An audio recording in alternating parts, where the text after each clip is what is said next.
Hey everyone, thanks for tuning in. Whether you're listening in the dead of night or watching with your morning coffee, I hope you're ready to step into a story, because today, we're going somewhere chilling. You're about to experience the darkest corners of human history. The year is 1888. You're in London, but not the bustling, gaslit city you imagine. You're in the shadows, on the fringes, somewhere the light rarely reaches. A coarse sack scrapes against your cheek. You feel a sudden, jarring halt as the carriage lurches to a stop, throwing your already disoriented body forward.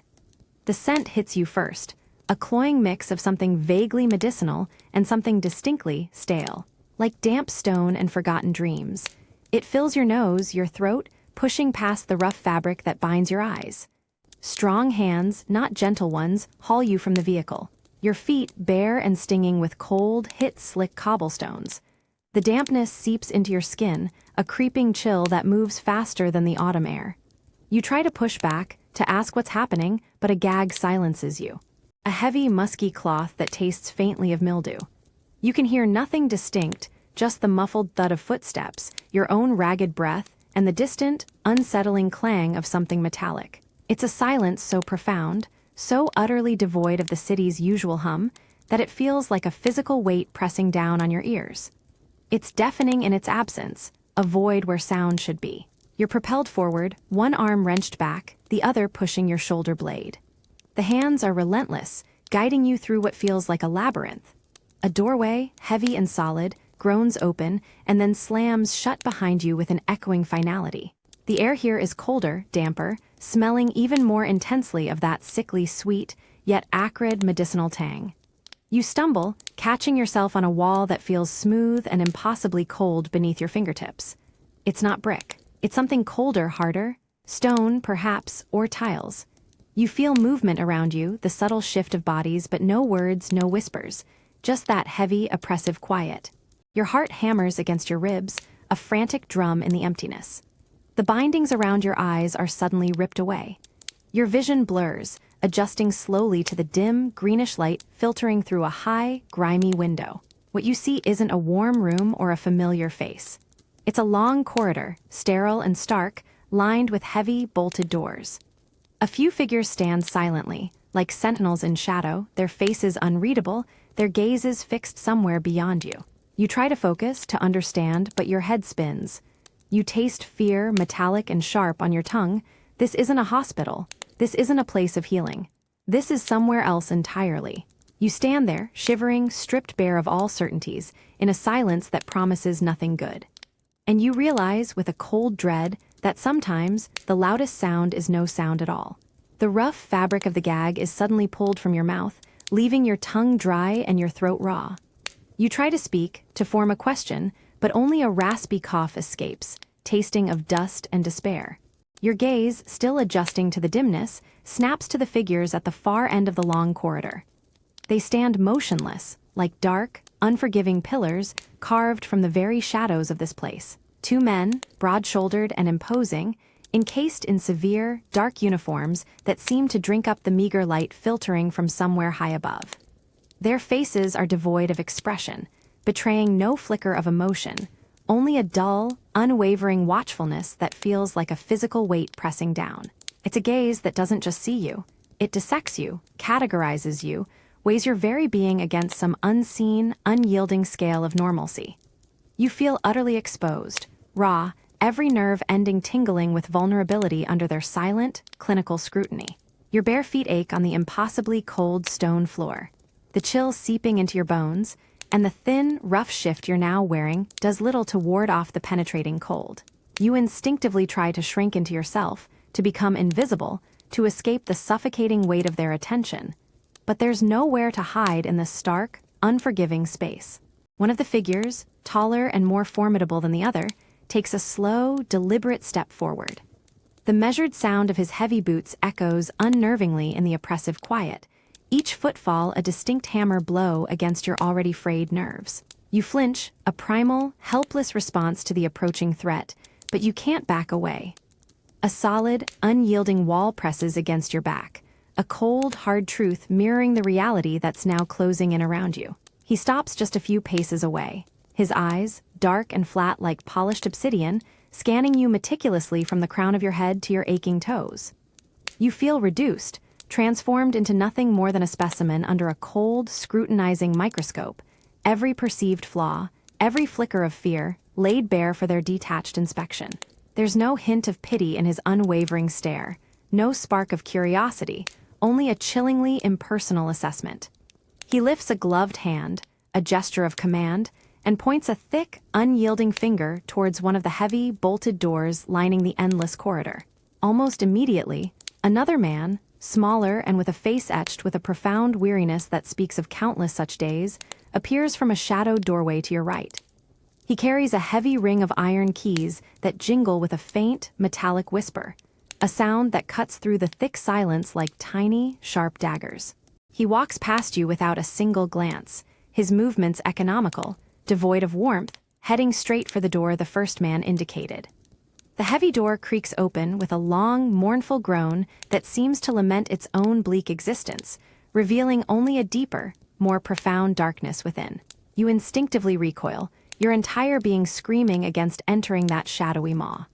Your muscles tense, resisting the unspoken, yet absolute, command. But the silent, unyielding presence of the men surrounding you is a force far stronger than any physical restraint you could muster. You feel an invisible current, an inexorable pull, drawing you forward, towards that gaping opening, towards an unknown fate that feels colder than death. This oppressive gaze, the crushing weight of their collective judgment, the complete, chilling absence of any humanity in their eyes, is more suffocating than any gag, more chilling than the bare stone. It screams to you, without a single spoken word, that you are no longer recognized as a person. You are merely a problem, a condition, an anomaly to be contained and managed. The sharp, abrasive scratch of the uniform is the first thing that truly pierces through your dazed confusion. They've changed your clothes, swapping the tattered remnants of your own attire for something utterly alien. It's a coarse, thick woolen fabric, a dreary gray-brown that absorbs all light and cheer. You run a hand over your arm, feeling the rough fibers prickle and cling to your skin, an insistent, maddening itch that no amount of scratching seems to alleviate. It's like wearing a permanent shroud of discomfort. The sleeves are too long, or perhaps just stiff, obscuring your hands, while the trousers feel baggy around the waist but strangely restrictive at the knees when you try to bend. You're no longer in the barren corridor. You've been ushered into a small, cold room with a single cot against one wall and a high, barred window letting in only grudging slivers of the outside world. The air here carries the same medicinal tang, but layered with the faint, unsettling smell of unwashed bodies. You sit on the edge of the cot, the rough uniform rustling with every slight movement, its constant friction a physical reminder of your new reality. You try to adjust the collar, pulling at the stiff material, but it simply chafes more, digging into your neck. It's not just a garment, it feels like a second skin, a uniform of anonymity designed to erase who you were. Through the window, you catch a fleeting glimpse of a courtyard, bleak and barren. Figures move there, indistinct, but all dressed in the same uniform, the same dull, soul-sucking gray. They shuffle, they walk in slow circles, some staring blankly. There's a profound, chilling uniformity to their movements, to their very existence, that makes your stomach clench. You see yourself in them, a reflection of your own forced transformation, and the realization hits you with a stark clarity. This isn't just clothing, it's a mark, a symbol. It tells you, and anyone who sees you, that you are now part of this place. You belong to its rules, its routines, its cold, unfeeling indifference. You try to focus on the small details, the uneven stitching on the hem, anything to distract from the gnawing sense of loss and the persistent, irritating itch. But it's futile. The uniform is everywhere, a constant physical presence. It chafes your skin, weighs on your shoulders, and most profoundly, it presses down on your very identity. Each thread feels woven with the unspoken message. You are no longer an individual. You are a unit, a number, a patient. And as you sit there, feeling the coarse fabric grate against your skin, you understand that this scratchy, uncomfortable uniform isn't just about discomfort. It's the first, tangible layer of a new existence, one designed to strip away everything you once were, replacing it with a collective, unsettling sameness. It's the physical embodiment of the control exerted over you, a constant, irritating reminder that your old life, your old self, is now a memory, shrouded in gray wool. The rough wool, no longer just a fresh irritation, now feels strangely familiar, yet profoundly wrong. It's not just coarse, it's undeniably worn. You run your fingers over a faded patch on the sleeve, feeling the individual fibers thinned and softened from countless, anonymous washes, countless bodies having inhabited this very garment before yours. Each thread seems steeped in the ghost of past occupants, a collective history of forgotten individuals, all blended into this single, anonymous shade of gray. It's not your gray. It's their gray, the uniform of this institution, and now, irrevocably, it is yours too. The lingering scent of stale sweat and institutional disinfectant clings to it, a subtle, disturbing perfume that seems to seep directly into your skin. You catch your reflection in the grimy pane of the high, barred window, a distorted, vague outline staring back. It's truly difficult to recognize yourself in the pale, wavering image. The uniform, shapeless and drab, drapes over you, obscuring your natural form, erasing the familiar contours of your own body that you've known your entire life. Your hair, probably matted and unkempt, is overshadowed by the severity and sheer bulk of the garment. You press closer to the cold glass, scrutinizing your own eyes in the dim light, desperately trying to find a flicker of who you were. A hint of the vibrant life you led just days, or perhaps weeks, ago. But the face that stares back seems muted, almost a stranger's, overshadowed and diminished by the oppressive fabric. It's as if the uniform itself drains the color from your essence, leaving only a ghost. Looking out into the small, enclosed courtyard, the scene repeats, a chilling tableau. You see other figures moving slowly, aimlessly, some with a shuffling gait, others staring blankly at the ground, all clad in the exact same uniform. The same faded gray, the same bulky, ill-fitting cut, the same impersonal presence. There's an eerie, almost unnerving silence to their movements, a collective quiet resignation etched into their stooped shoulders. No one stands out. No one has a unique color, a personal adornment, a distinct shape, or even a recognizable expression. They are a vast, monochrome sea of sameness, a stark living testament to a system that seeks not to heal, but to flatten all individuality, to reduce every vibrant, unique life to this single, dull, and utterly impersonal hue.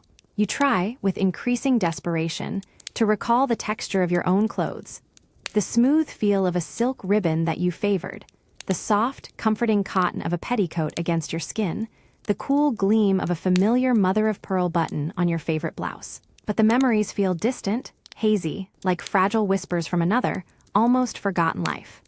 This uniform, with its persistent, almost imperceptible weight, is slowly but surely burying those sensations, those intimate details that once made you you. It's a constant, physical erosion of your past, a daily, tangible reminder that the outside world, and your cherished place in it, is slipping away, replaced by this unyielding, anonymous present. The uniform isn't merely a piece of clothing. It's a carefully crafted instrument designed to erase, to subdue, to control. It becomes a psychological barrier, severing you from your own history, your own name, your own distinct thoughts. The worn fabric isn't just a source of discomfort. It's an active shroud for your former self, a silent, gray proclamation that you are now utterly indistinguishable from countless others. It teaches you, without a single spoken word, that here, personal identity is a dangerous luxury no one can afford. And as you feel its rough embrace, its unyielding presence day after day, you begin to grasp the chilling truth. That true captivity isn't just about locked doors, or stone walls, or even physical restraints. The smell, a faint, metallic tang, reaches you even before the bowl does. It's not the rich, comforting aroma of a simmering pot on a hearth, nor the earthy promise of a hearty stew. This is different, sharper, almost sterile, yet deeply unsettling. You're sitting on a hard wooden bench in a communal dining hall, if you can even call it that. The room is cavernous, cold, filled with the low murmur of shuffling feet and the occasional, unsettling sigh from the other patients. All around you, clad in the same dreary uniform, they eat in near silence, their spoons scraping against cheap earthenware bowls. A stern-faced attendant, her expression as bland as the walls, places a bowl in front of you with a clatter that echoes too loudly in the quiet space. It's a thin, watery broth, a murky gray-brown liquid with a few pale, unidentifiable flecks floating listlessly within it. You can see the steam rising, a wisp of vapor carrying that strange, metallic scent directly to your nostrils. Your stomach, accustomed to the gnawing emptiness that has become your constant companion, rumbles in protest, but a wave of apprehension washes over you. You pick up the heavy, chipped spoon. The first mouthful is a shock. It's lukewarm, bland beyond belief, yet beneath the tasteless liquid, there's a distinct, bitter undercurrent. It's not just a metallic taste, it's a chemical one, like something medicinal, something not meant for consumption. It coats your tongue, leaves a dry, acrid residue on your palate. You swallow, forcing it down, and feel a slight burning sensation in your throat, followed by a faint, heavy warmth spreading through your stomach. It's an artificial heat, not the nourishing kind. It makes your head feel a little fuzzy, dulling the edges of your thoughts, muting the insistent chatter of worry in your mind. You look around at the other patients. Some slurp the broth mechanically, eyes vacant. Others push it around their bowls with their spoons, making no effort to eat. No one complains. No one says a word.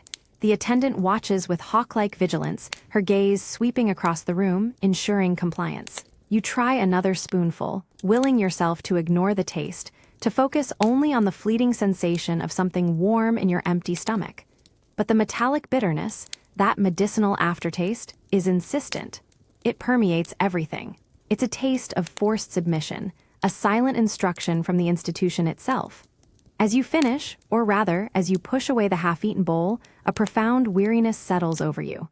Your limbs feel heavy, your thoughts sluggish. The world seems a little softer, a little more distant.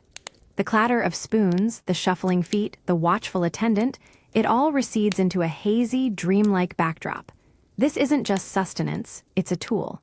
A silent, potent sedative delivered with every spoonful. And as you try to stand, feeling the unfamiliar pull of gravity, you realize this metallic, bitter taste isn't just in your mouth.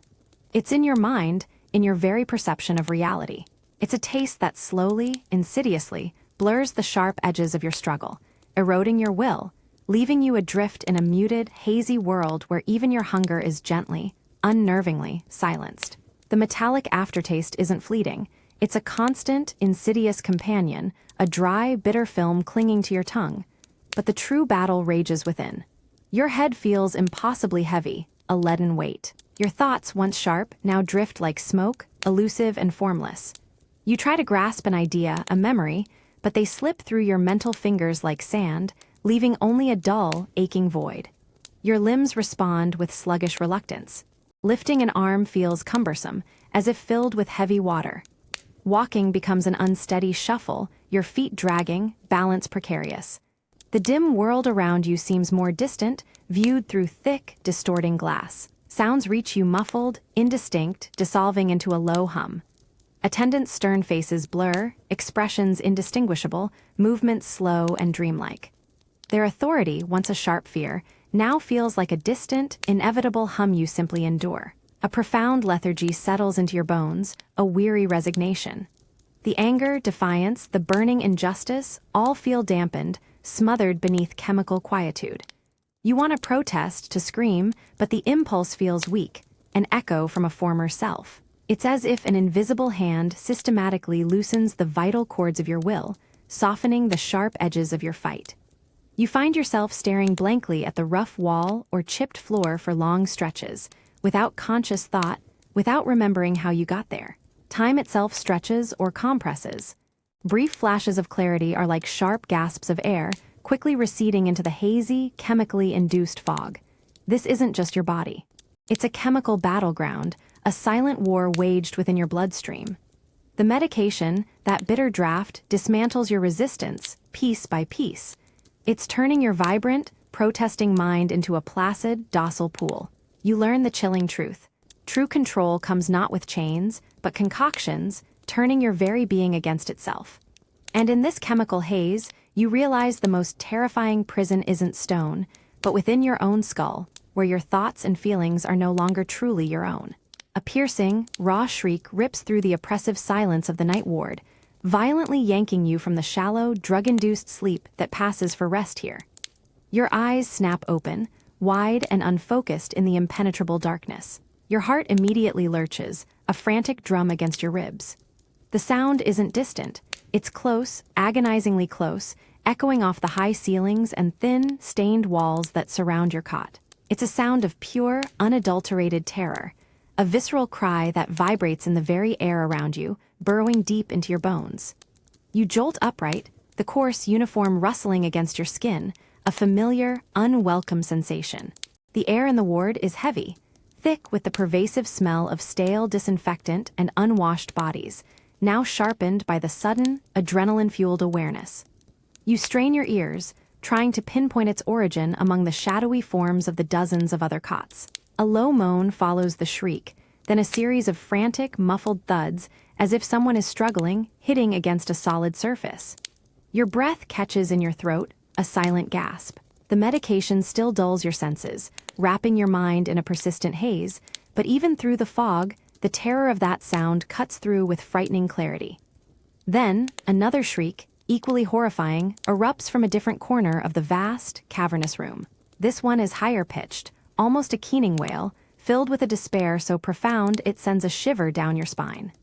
You twist your neck, peering into the gloom, trying to discern movement, but all you can see are indistinct shapes, sleeping or simply lying awake and unmoving like yourself. No one else reacts with a sudden start, no one calls out. A few figures stir, shifting on their cots, their movements slow and lethargic, as if the sounds are a common, expected part of their nightly torment. The attendants, if there are any, remain unseen, unheard. The indifference is chilling. The shrieks continue, sporadic but relentless, each one a fresh assault on your already frayed nerves. They're not just sounds, they're stories. Stories of pain, of fear, of utter helplessness. You find yourself clenching your jaw, your hands fisted tightly in the scratchy blanket, trying to push the noise away, to bury your head in the pillow. But there's no escape. The sounds weave themselves into the fabric of the night, becoming a chilling symphony of suffering that defines this place. You lie back down, but sleep is impossible. Your mind, though dulled, races with the echoes. Each cry is a stark, brutal reminder of your own vulnerability, your own fragility in this place where the night belongs to fear. And you realize, with a cold, hollow certainty, that here, the night isn't for rest. It's for enduring, a slow, agonizing wait for the dawn, punctuated by the relentless, echoing screams of those who share your silent, unacknowledged torment. The last shriek, a ragged gasp, dies, swallowed by the vast, unfeeling darkness of the ward. But the silence that follows isn't peace. It's a heavy, saturated quiet, thick with the residue of those cries, like smoke lingering after a fire. It coats the air, presses against your ears, makes your skin crawl. You lie there, rigid, every muscle tense, eyes wide open, scanning the rows of cots. All you perceive are shadows. Then a soft, rhythmic thud begins a few cots away, a head gently, endlessly knocking against the wall. A low, guttural moan rises from another corner, a sound less of pain, more of utter, profound despair, weaving into the fabric of your own disquiet. You feel it, a cold tendril of their anguish, reaching out, wrapping around your chest. Your breath catches. The air, thick with the scent of sickness and fear, seems to seep into your very lungs, filling you with a suffocating heaviness. It's as if the unspoken, raw emotions of these suffering souls have become airborne, a subtle miasma permeating every breath. Your mind, already dulled by the broth, feels even more clouded, more despondent, the vibrant colors of your former self leaching away into their collective gray. The lines between your despair and theirs begin to blur. Their quiet desperation, their vacant stares, the small, repetitive movements you've witnessed, they all merge into a single, overwhelming current. You are not just observing their torment. You are swimming in it, breathing it in, feeling its cold, relentless pull on your spirit. This shared ward isn't merely a space for bodies. It's a crucible where individual sanity is melted down, forged into a communal, institutionalized quietude. You are becoming one of them, not by choice, but by absorption, by the sheer, overwhelming proximity to such profound, inescapable sorrow. And in the pervasive, heavy quiet of this place, where everyone wears the same uniform and breathes the same air, you realize that madness isn't always a solitary affliction. Sometimes, it's an insidious tide that washes over a community, until everyone is simply adrift in its mournful, shared embrace. The cold, immediate, and absolute is what strikes you first. Not the ward's damp chill. This is raw, cutting, like being plunged into ice. You're dragged, limbs heavy from medication, into an unfamiliar room. The air is thick with moisture, smelling of mildew and wet stone. Your bare feet slip on slick, tiled floor, a jolt of icy contact. You crane your neck, head throbbing, trying to see. The room is cavernous, white tiles stained. In the center, a large, sunken bath, a stone trough, dominates. Mist rises faintly. Two stern attendants, uniforms starched, stand by, expressions grim. One gestures curtly at the bath, then they propel you forward. Your coarse uniform is stripped without ceremony, leaving you exposed. You shiver, teeth chattering. A metallic clang as chains are revealed, fixed to the bath's edges. Your eyes widen, primal fear cutting through the haze. You try to pull back, resist, but your drugged body is too slow. Attendants are relentless, grip firm. You're pushed into the water. The shock is immediate, absolute. An agonizing, breathtaking cold seizes your body, making muscles clench, lungs gasp. Water sloshes to your chest, its icy embrace stealing your breath. Your skin turns mottled blue, goosebumps erupting. You thrash instinctively, a desperate, futile struggle, but attendants hold you down. A tight strap secures you across the chest, binding you against the cold porcelain. Your head swims, vision blurring, the world narrowing to the crushing pressure of icy water and a burning in your chest. This isn't healing, it's a brutal assault, meant to break. As shivering becomes uncontrollable, shaking your whole being, you understand that even water can be twisted into profound, chilling torment. The icy water, once a jolting shock, is now a relentless, all-consuming presence. It presses against every inch of your skin, a frigid embrace that has long passed the point of pain and settled into a deep, bone-aching numbness. You're still strapped, chest tight, submerged to your shoulders, your body a canvas for this profound, unyielding cold. Your teeth chatter uncontrollably, a violent rhythm that vibrates through your jaw, but the shivers are no longer a sign of resistance. They're an automatic, desperate response from a body fighting for warmth, for survival. You stare at the churning surface of the water, a dull gray in the dim light, and a chilling thought solidifies in your haze-addled mind. They believe this is making you clean.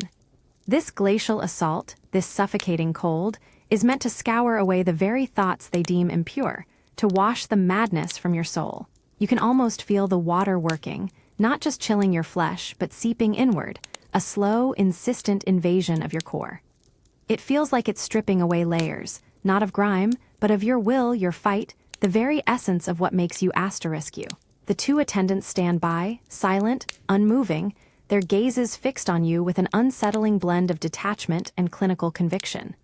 In their eyes, you are not suffering, you are being purified.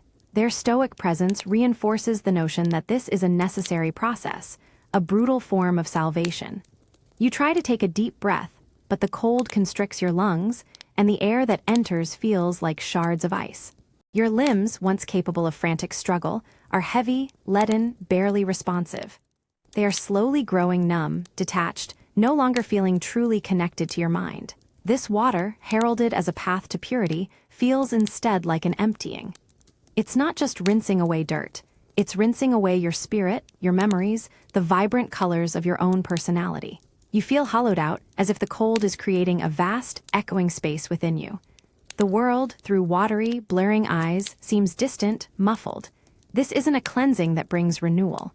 It's a terrifying baptism into absolute stillness, a surrender born of utter physiological exhaustion.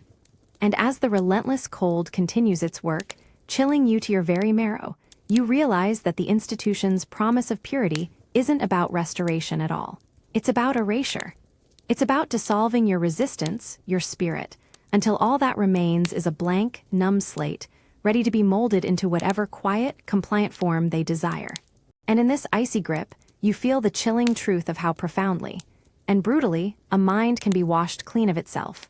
A sharp, almost imperceptible sting on your upper arm jolts you, cutting through the persistent haze that cloaks your mind. It's a sudden, intrusive touch, far more piercing than the rough wool of your uniform or the pervasive cold of the tiled floors. Before you even fully register the sensation, a subtle, medicinal odor, sharp and metallic like old blood and disinfectant, wafts briefly past your nostrils, confirming the violation. You flinch, a reflex you hadn't realized you still possessed, a flicker of that old, defiant self trying to assert itself. You're seated on a hard wooden chair in a small, stark room, its walls painted a sickly institutional green. The light, thin and unforgiving, streams from a high window, highlighting dust motes dancing in the stale air. A stern-faced nurse, her uniform stiff and rustling, stands directly in front of you. Her gaze is unyielding, focused not on you, but on the glass syringe she now holds aloft. The needle gleams, unnaturally long and impossibly thin, catching the weak light like a wicked, silver splinter. You watch transfixed as a bead of clear, viscous liquid trembles at its tip, a tiny, ominous pearl.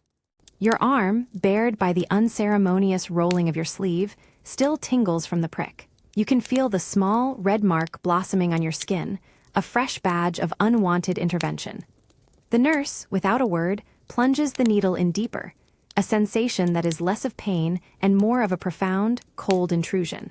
You feel the fluid entering your muscle, a strange, burning ache spreading rapidly, like cold fire, beneath your skin.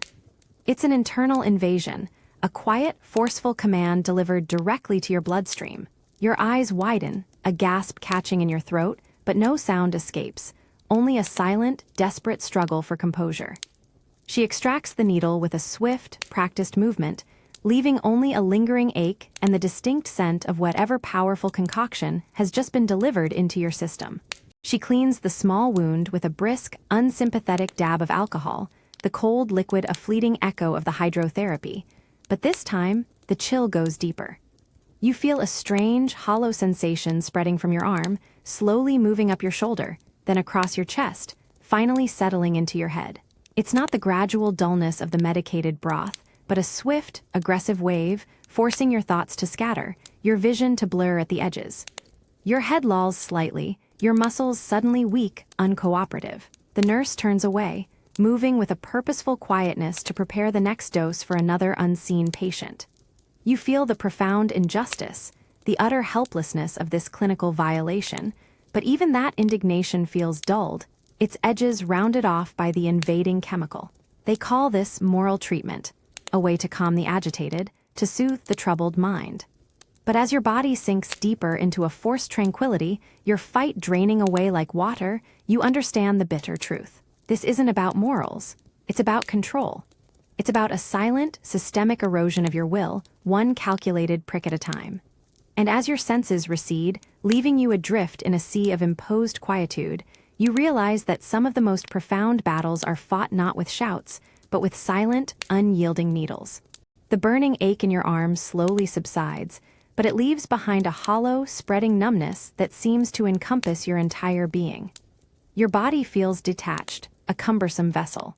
You try to lift your hand, to flex your fingers, but the effort is immense, as if you're pushing against thick, unseen syrup. The world itself seems to slow, colors dimming, edges softening. The harsh green of the walls now blends into a muted gray, the sharp angles blurring into indistinct curves. Your thoughts, once a relentless, frantic torrent, now meander like lazy rivers. They bump against each other, slow and hazy, never quite forming a complete, coherent idea. You might try to recall your name, your family, a cherished memory, but the images are fragmented, ghost-like, slipping away before you can grasp them. A profound, overwhelming lethargy settles deep into your bones, a weary contentment that defies the desperation you felt moments before. The fight drains from you, not in a sudden surrender, but in a gradual, almost comforting ebb.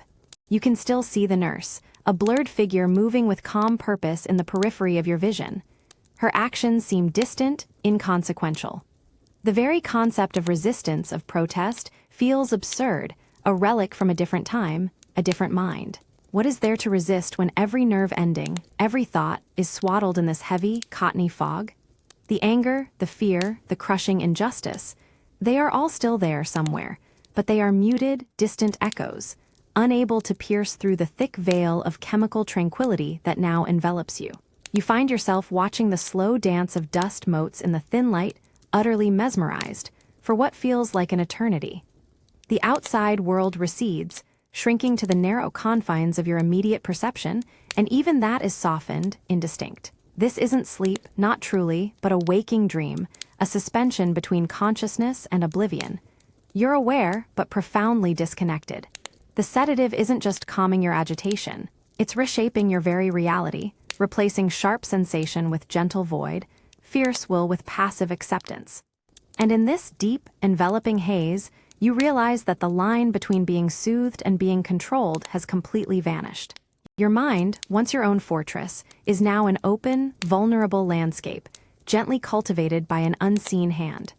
The peace they offer isn't freedom, it's simply the cessation of struggle, a silent, chemical surrender of everything that once made you, you. You are no longer agitated, no longer defiant, but are you truly free? Or have you simply been taught to forget the chains? It hits you first, a sharp, eye-watering assault. The air itself feels scrubbed raw, filled with the searing, chemical tang of carbolic acid. It burns your nostrils, prickles the back of your throat, making your eyes water involuntarily. It's an overpowering, cloying scent, meant to mask, to sterilize, to erase, yet beneath its aggressive facade, you detect something far more insidious. A faint, sickening sweetness, like decaying flesh, mingled with the earthy stench of unwashed bodies and the sour, unmistakable aroma of fear and illness. It's the smell of disinfectant trying, desperately, to fight a losing battle against disease and neglect. You're being led through a narrow, dimly lit passage, the chill of the stone walls seeping into your exposed skin. The disinfectant clings to everything, the rough wool of your uniform, the cold, damp air, the very breath you draw. Each inhale is a torment, a harsh reminder of your surroundings. You notice the worn, damp floors, shiny in places from constant scrubbing with this caustic solution, yet perpetually stained in others. The walls, too, bear streaks where something has been vigorously, yet futilely, wiped away. The chemical smell is not merely in the air. It feels embedded in the very fabric of the building, a permanent, suffocating presence. You pass an attendant, her face expressionless, stoically pushing a heavy wooden bucket filled with a cloudy, yellow liquid. A large brush with stiff bristles protrudes from it. The acrid scent intensifies as she moves, leaving a trail that momentarily overwhelms the underlying stench. She barely glances at you or the other shuffling figures. Her movements are rote, accustomed, as if this perpetual chemical fog is simply the natural atmosphere of this place. The other patients, hunched and silent, seem oblivious to the burning scent, their senses perhaps dulled or simply overwhelmed to the point of acceptance. Their vacant stares suggest they no longer even perceive it. You try to draw a deeper breath, hoping to clear your head, but the sensation of that raw chemical and the faint, putrid undertone only deepens. It's a physical manifestation of the institution itself, a superficial attempt at order and cleanliness, barely concealing the underlying decay, suffering, and festering problems it cannot, or will not, truly address. It's a constant, visceral reminder that this place is less about healing and more about containment and control, even over the very air you breathe. And as you move through this chemical haze, your lungs aching, your senses assaulted, you realize that this suffocating smell is a testament, a brutal, inescapable testament to the true, dark truth of this place. It's the smell of things hidden, things ignored, and the desperate, futile attempt to disinfect away human suffering. The harsh, almost blinding reek of carbolic acid still stings your nostrils, a constant, abrasive presence that claws at your throat. But now, after countless loops through these damp corridors, a more unsettling truth emerges from beneath its aggressive veneer. This heavy chemical perfume, meant to purify, to eradicate, is a desperate lie. Beneath the biting tang, you can still catch the faint, sickly sweet scent of decay, stubborn and persistent, clinging to the very mortar of the stone walls.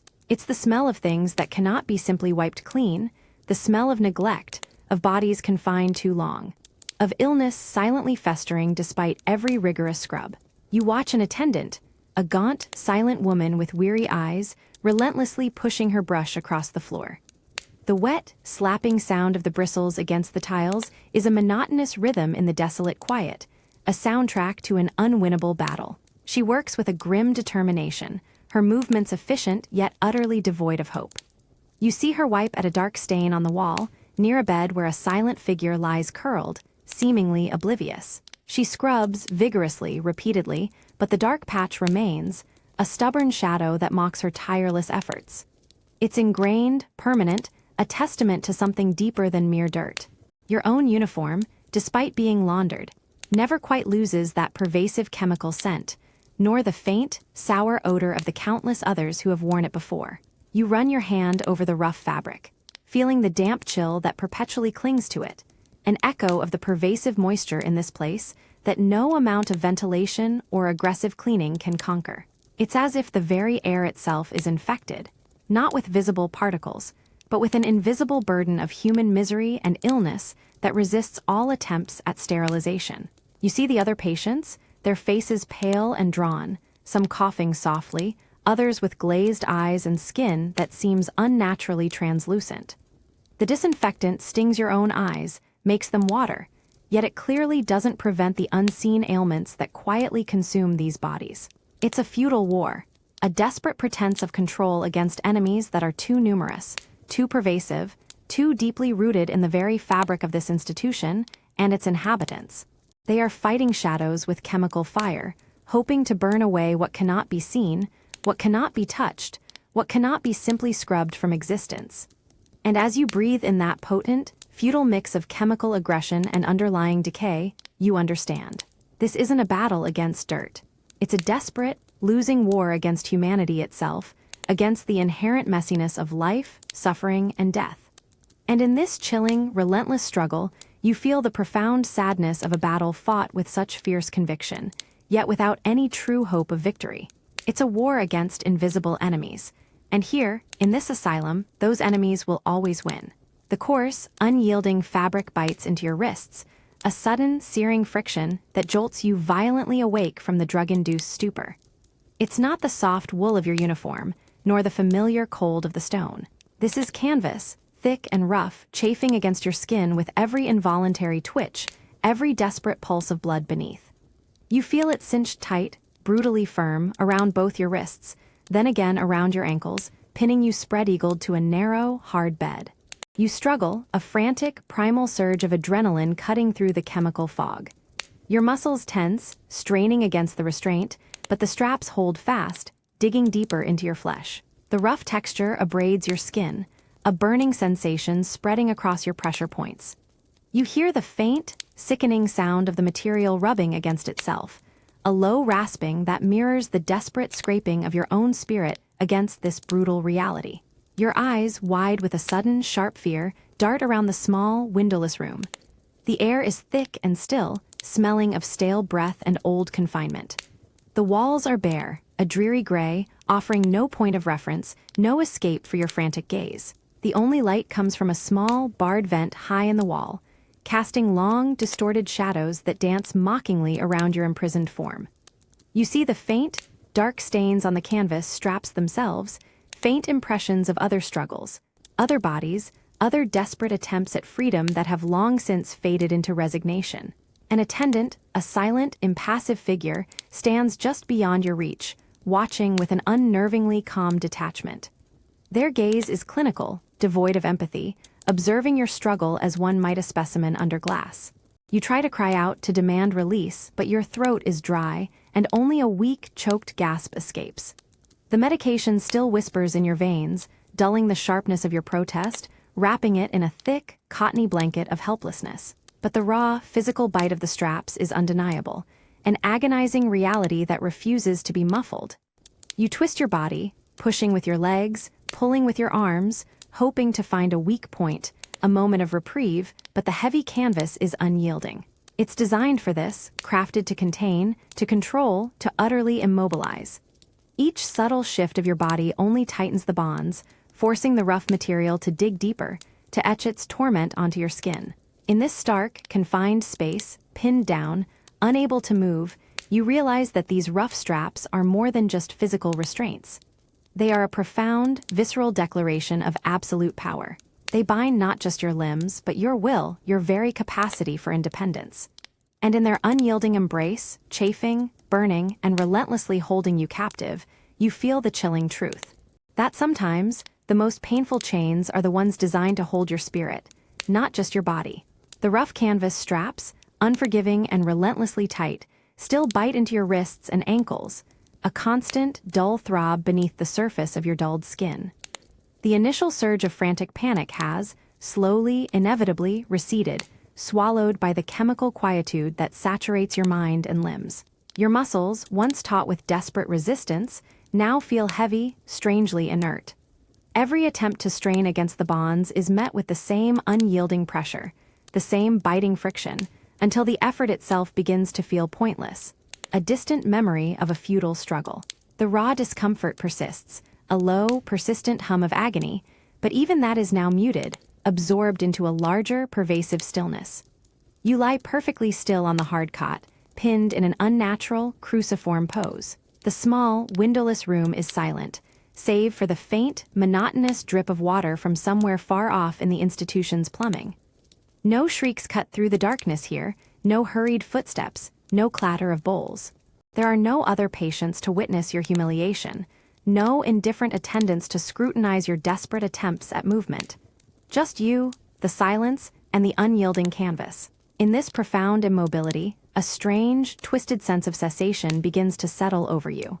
Your mind, heavy with the sedative, drifts. Without the capacity to move, to react, to struggle, there is nothing left to fear from the outside world. The constant anxiety that gnawed at you in the wards, the terror of the hydrotherapy, the sharp prick of the needle. All those active threats are, for this moment, suspended. You are safe from stumbling, safe from accidental falls, safe from the casual cruelty of a passing attendant, safe from the terrifying possibility of losing control. You are utterly, unequivocally held. The straps which inflict such pain also deliver a perverse kind of protection, however brutal. They keep you from hurting yourself or from attracting the unwanted attention that often leads to harsher interventions. You stare up at the bleak, gray ceiling, a crack running across its expanse like a frozen lightning bolt. Your breath comes shallow, even. There's a strange, almost seductive lethargy that comes with total surrender. No decisions need to be made, no actions taken.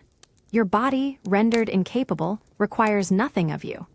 The exhaustion that has settled deep into your bones, a weariness born of constant fear and struggle, finds a bizarre solace in this forced inactivity.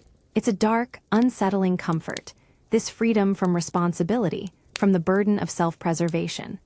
And as the hours stretch, marked only by the drip of water and the fading light from the high vent, you begin to understand the chilling paradox of this state. The very instruments of your torment, the straps that cause such physical pain and erase your agency, also offer a terrifying respite from the active terror of this world.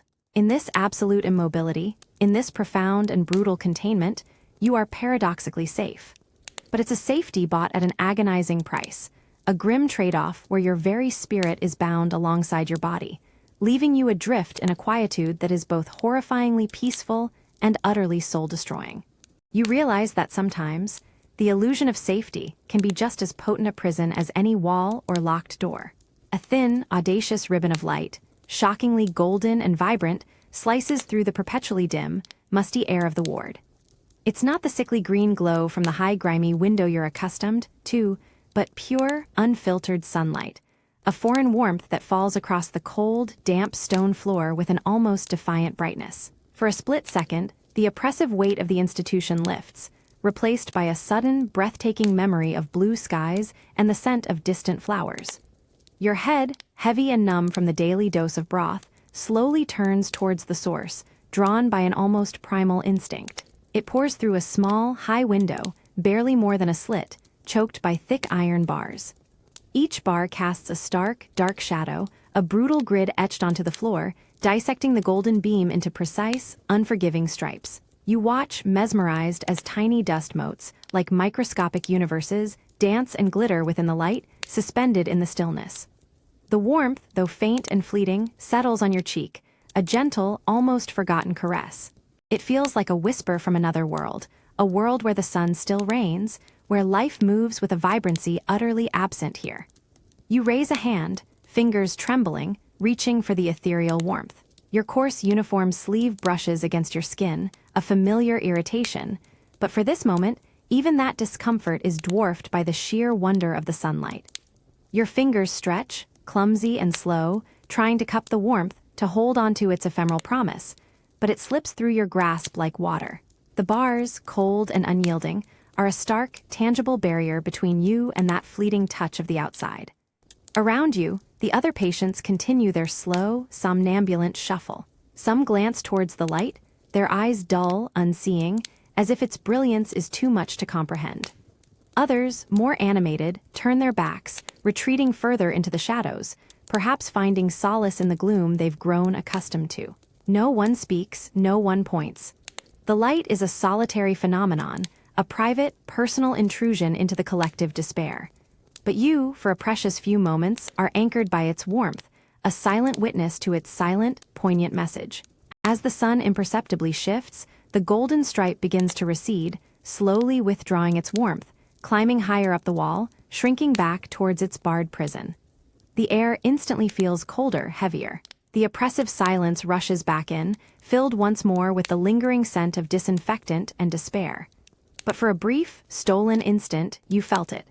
You felt the sun, warm and real, a defiant beacon against the encroaching darkness. And you realize that even in the deepest, darkest corners of human confinement, a single, solitary glimmer of light can still ignite a spark. A memory, a desperate yearning for a world that refuses to be entirely forgotten. It's a reminder that even when your body is captive, your spirit can still reach for the sun. The last sliver of golden light, that audacious visitor, finally withdraws, sliding its warmth reluctantly up the high wall until it vanishes completely behind the relentless iron bars. The sudden departure leaves an immediate, tangible chill in its wake, not just a drop in temperature, but a deep, pervasive cold that settles into your bones more profoundly than before. The world plunges back into its customary dimness, the air thick and heavy, laden once more with the unyielding scent of disinfectant struggling against the faint, sickly sweetness of decay. The brief illusion of connection to something vibrant and free shatters, leaving behind a sharp, hollow ache in your chest. You stand there, your hands still unconsciously outstretched, trying to recapture that fleeting warmth, but there's nothing but cold, stale air. The rough wool of your uniform feels heavier, scratchier against your skin, a stark reminder of your captivity. The iron bars of the window, moments ago merely etched shadows, now assert their formidable, unyielding presence, black and absolute, a tangible barrier that mocks your silent yearning. They stand guard, a brutal testament to the impenetrable divide between this gray, stagnant existence and the vivid, breathing world beyond. Your gaze falls upon the other patients, their forms once again receding into the pervasive gloom. Their shuffling movements, their distant sighs, the occasional vacant stare, all return with a heightened, almost oppressive clarity. They are untouched by the sun's brief visit, or perhaps too dulled to care. Their enduring indifference, their collective resignation, amplifies your own acute sense of loss, a chilling mirror reflecting a future you desperately try to deny. You feel a wave of profound isolation wash over you, a desolate understanding that this small, private moment of fleeting hope was yours alone, and now it too has been stolen.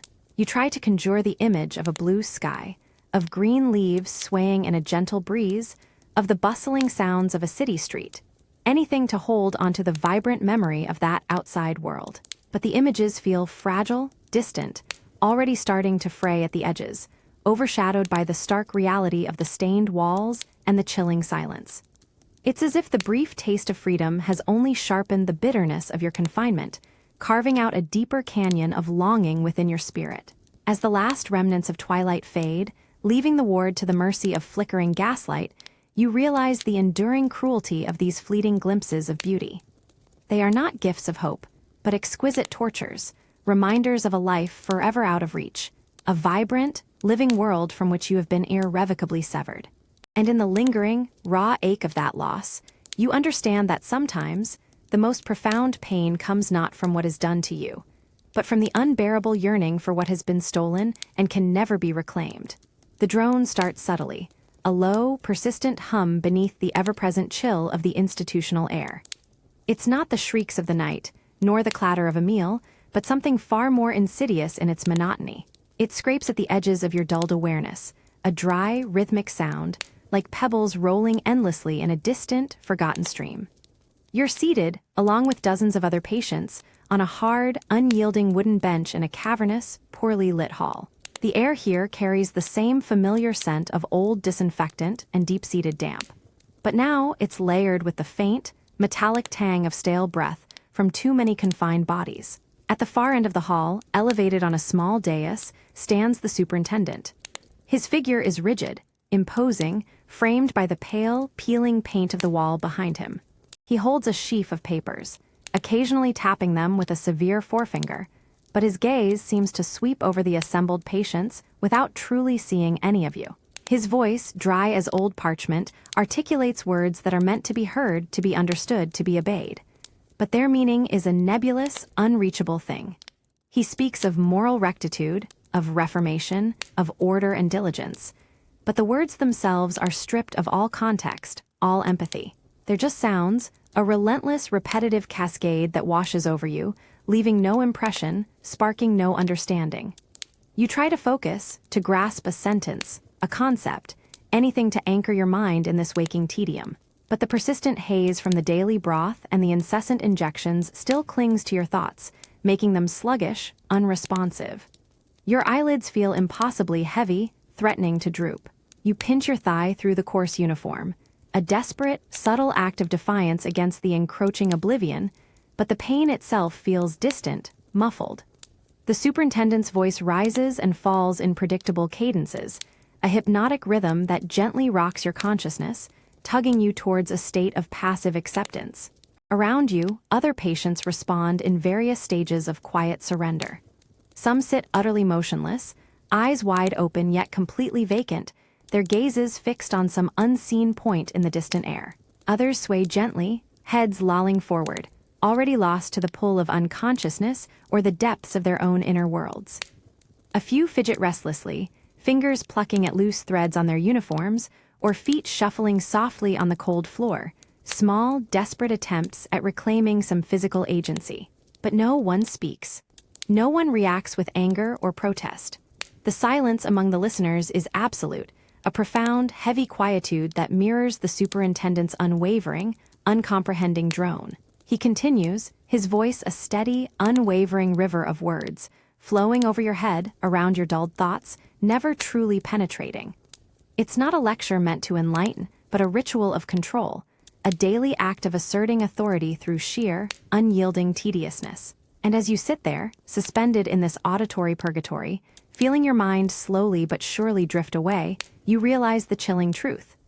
That sometimes, the most effective prison isn't built with walls or chains, but with the monotonous, relentless drone of empty words, designed to slowly, patiently, extinguish the very flame of thought itself. The monotonous drone of the superintendent's voice continues, a dry, dusty sound that fills the large hall, but now, a subtle shift begins within you. It's a new, cold awareness, a flicker of something calculating amidst the persistent haze. Your eyes are fixed on the distant figure, not truly listening to the stream of platitudes about order and temperance, but watching, observing the precise rhythm of his gestures, the way his gaze sweeps across the rows of silent patients. You notice the slight tightening of his lips, the almost imperceptible narrowing of his eyes whenever a patient shifts too much or stares too blankly. A silent signal. A knot of tension forms in your gut, a new kind of fear, colder than the ward's damp chill. It's the fear of being seen as abnormal, even by their own distorted standards. You feel the rough wool of your uniform against your skin, a constant, irritating presence, but you resist the urge to fidget, to scratch. Instead, you consciously adjust your posture, straightening your spine just enough to appear attentive, but not stiff. You force your facial muscles into a neutral, placid expression, careful not to betray the tumult beneath. Your jaw aches faintly, a subtle protest against the unnatural stillness. You glance covertly at the other patients around you. Their faces, usually slack and vacant, now hold tiny, almost imperceptible nuances. A slight tilt of a head, a slow blink, a subtle nod that seems to echo the superintendent's rhythm, even if the words are meaningless.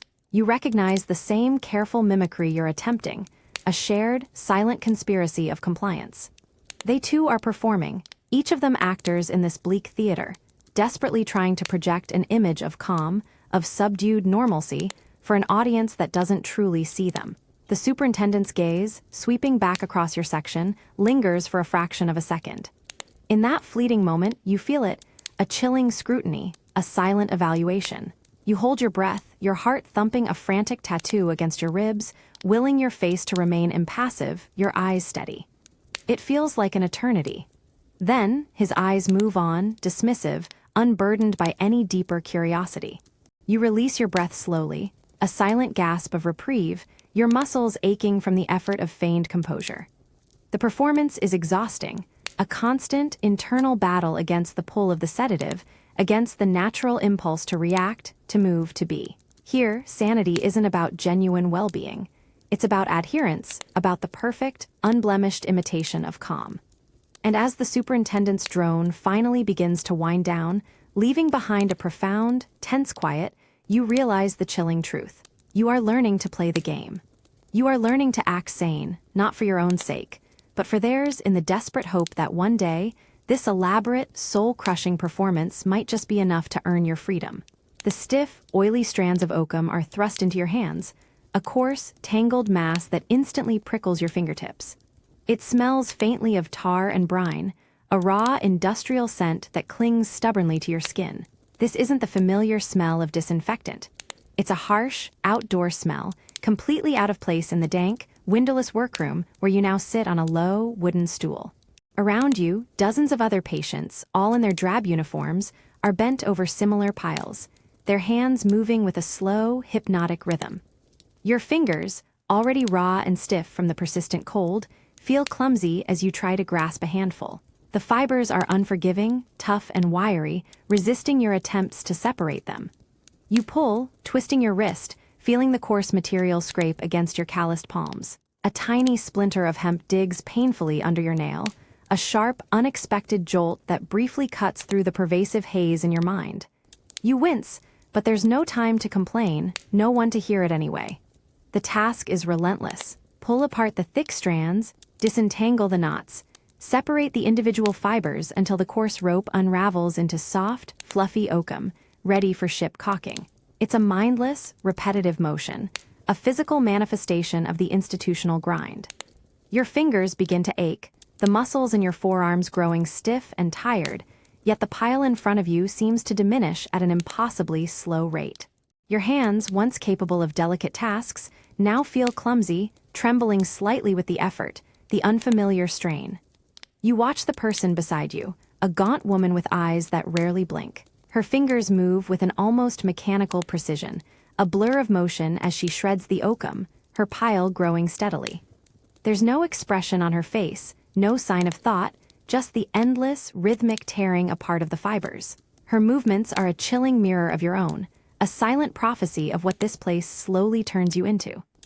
The quiet scraping sound of hands against rough fiber, interspersed with the occasional cough or sigh, fills the cavernous room, a low, droning symphony of futility. The tar-like residue sticks to your skin, a greasy film that won't rub off, deepening the sensation of being perpetually soiled, perpetually grimy. This isn't productive work, not really. It's busy work, designed to keep hands occupied, to prevent thought, to subdue through sheer, monotonous labor. And as you continue to pull, to tear, to separate the unyielding fibers, feeling the constant ache in your trembling fingers, you realize the true purpose of this endless task. It's not about the oakum, it's about the erosion. It's about slowly, meticulously picking apart your will, your spirit, one rough, tar-stained fiber at a time. The stubborn, tar-stained fibers of oakum still scratch at your fingertips, a persistent, uncomfortable presence. Your hands move mechanically, pulling, twisting, separating the coarse strands into softer, fluffy piles. You've lost count of how many hours, how many days, you've spent hunched over this same rough material. The faint scent of brine and tar has long stopped being distinct. It's simply a part of the air you breathe, the grime beneath your nails, the constant companion to this endless task. Your gaze, heavy with the sedative's dulling effect, drifts from your own small heap to the similar piles of other patients around you. Their hands, too, perform the same slow, rhythmic dance of disintegration. There's no conversation, no shared glances, just the quiet, incessant rustle and scrape of fiber against fiber, a low, droning hum that seems to absorb all thought, all feeling. Each individual motion, each fiber separated, is utterly meaningless on its own, and the cumulative effect feels equally pointless.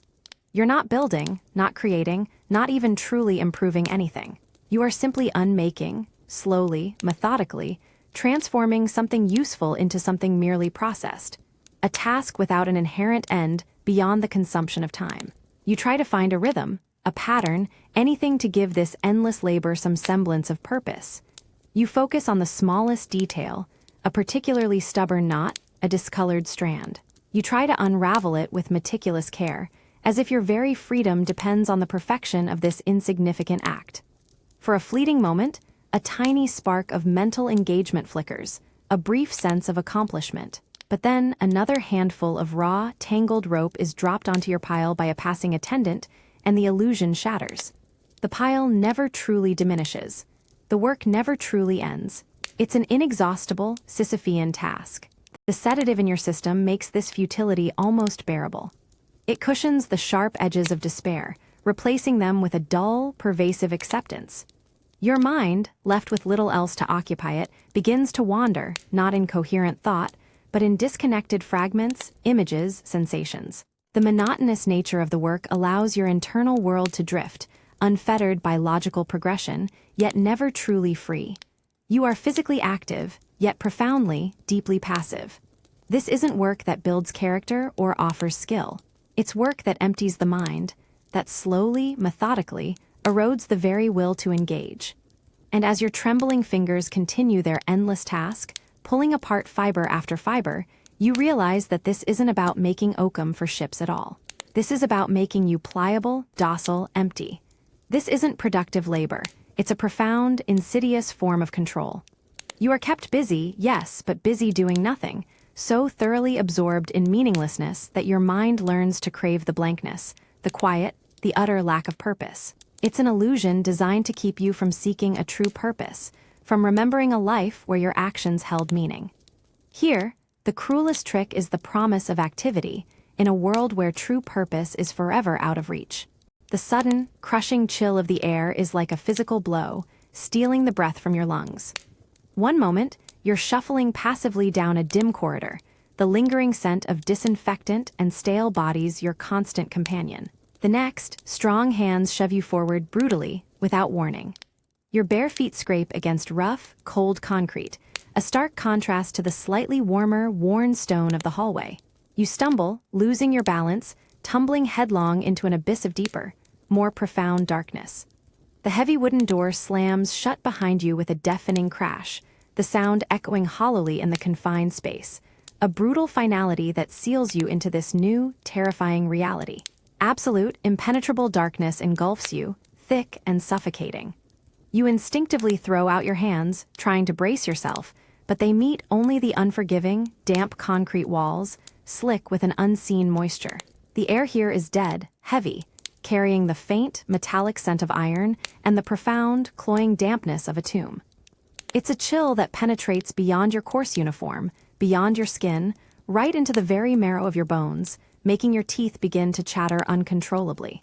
You push yourself up, scrambling to your knees, trying to find your bearings, but there are none. Every direction feels the same, an endless, featureless void.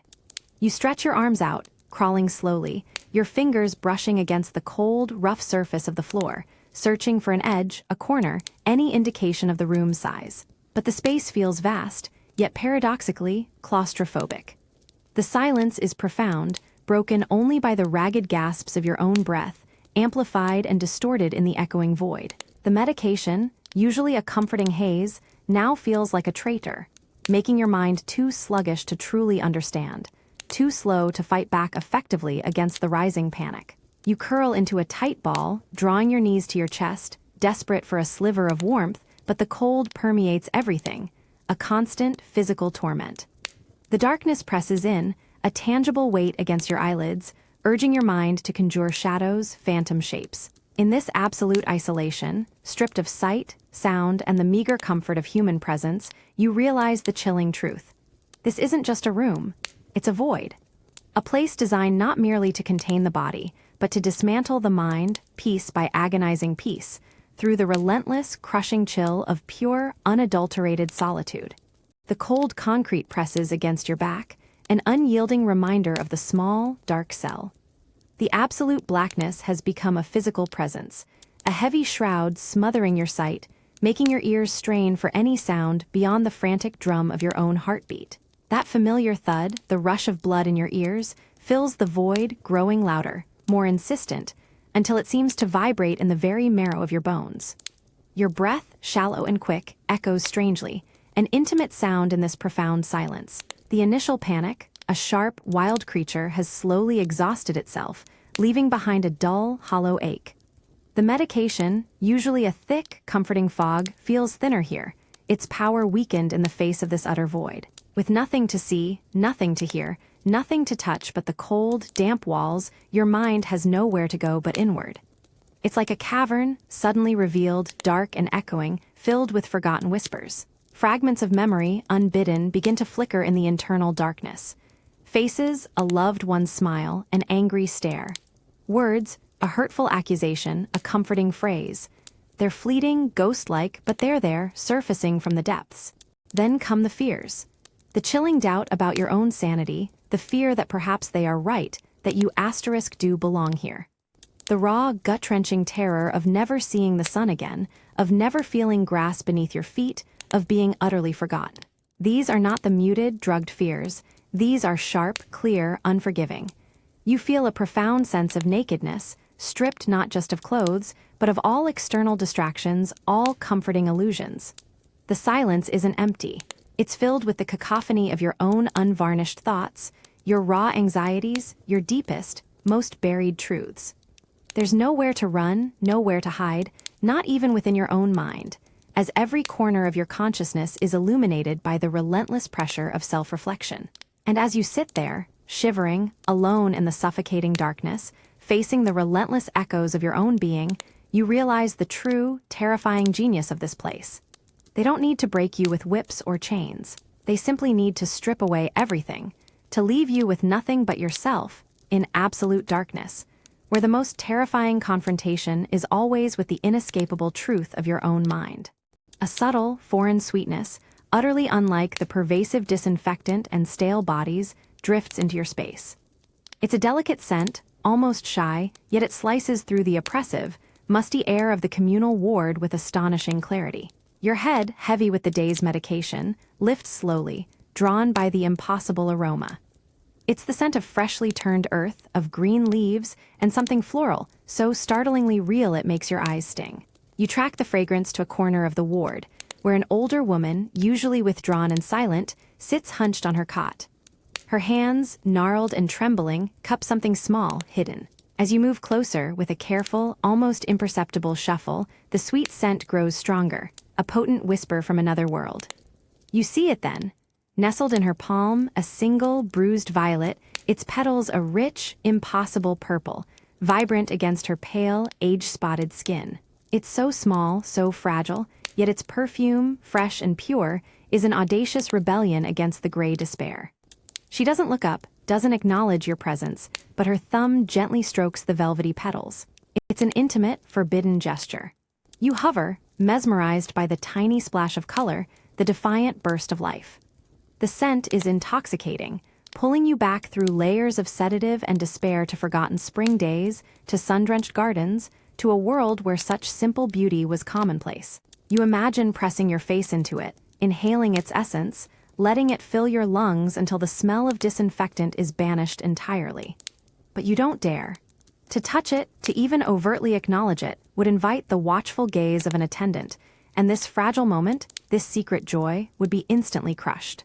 Around you, the ward hums with its usual low, mournful sounds, a cough, a sigh, the shuffle of feet. No one else seems to notice the tiny miracle, or perhaps they simply pretend not to, safeguarding the small, quiet rebellion. The woman's hands, so delicate with the flower, are a striking contrast to the rough fabric of her uniform, to the cold stone around her. This tiny, living thing, smuggled from some unseen patch of wildness, is a defiant spark, a fleeting emblem of resistance against the relentless uniformity and decay of this place. And as you stand there, breathing in the sweet, forbidden fragrance, feeling the bitter ache of longing deep within your chest, you realize something profound. Even in the most barren, desolate corners of existence, life finds a way to assert itself, to whisper its truth. And sometimes, the most powerful acts of defiance aren't grand gestures. but the simple, secret preservation of a single, fragile, impossibly beautiful flower. The sweet, insistent perfume of the violet still clings to the air, a startling purity in the ward's usual stench. The old woman's gnarled hands remain cupped, shielding the tiny, purple blossom. You watch, drawn by the quiet reverence in her posture, the impossible vibrancy of the flower. It pulses with life, a rich, living stain against the drab uniform, against the cold, peeling wall. Each velvety petal is a meticulous detail, a sharp contrast to the blurred, muted world the medication tries to impose.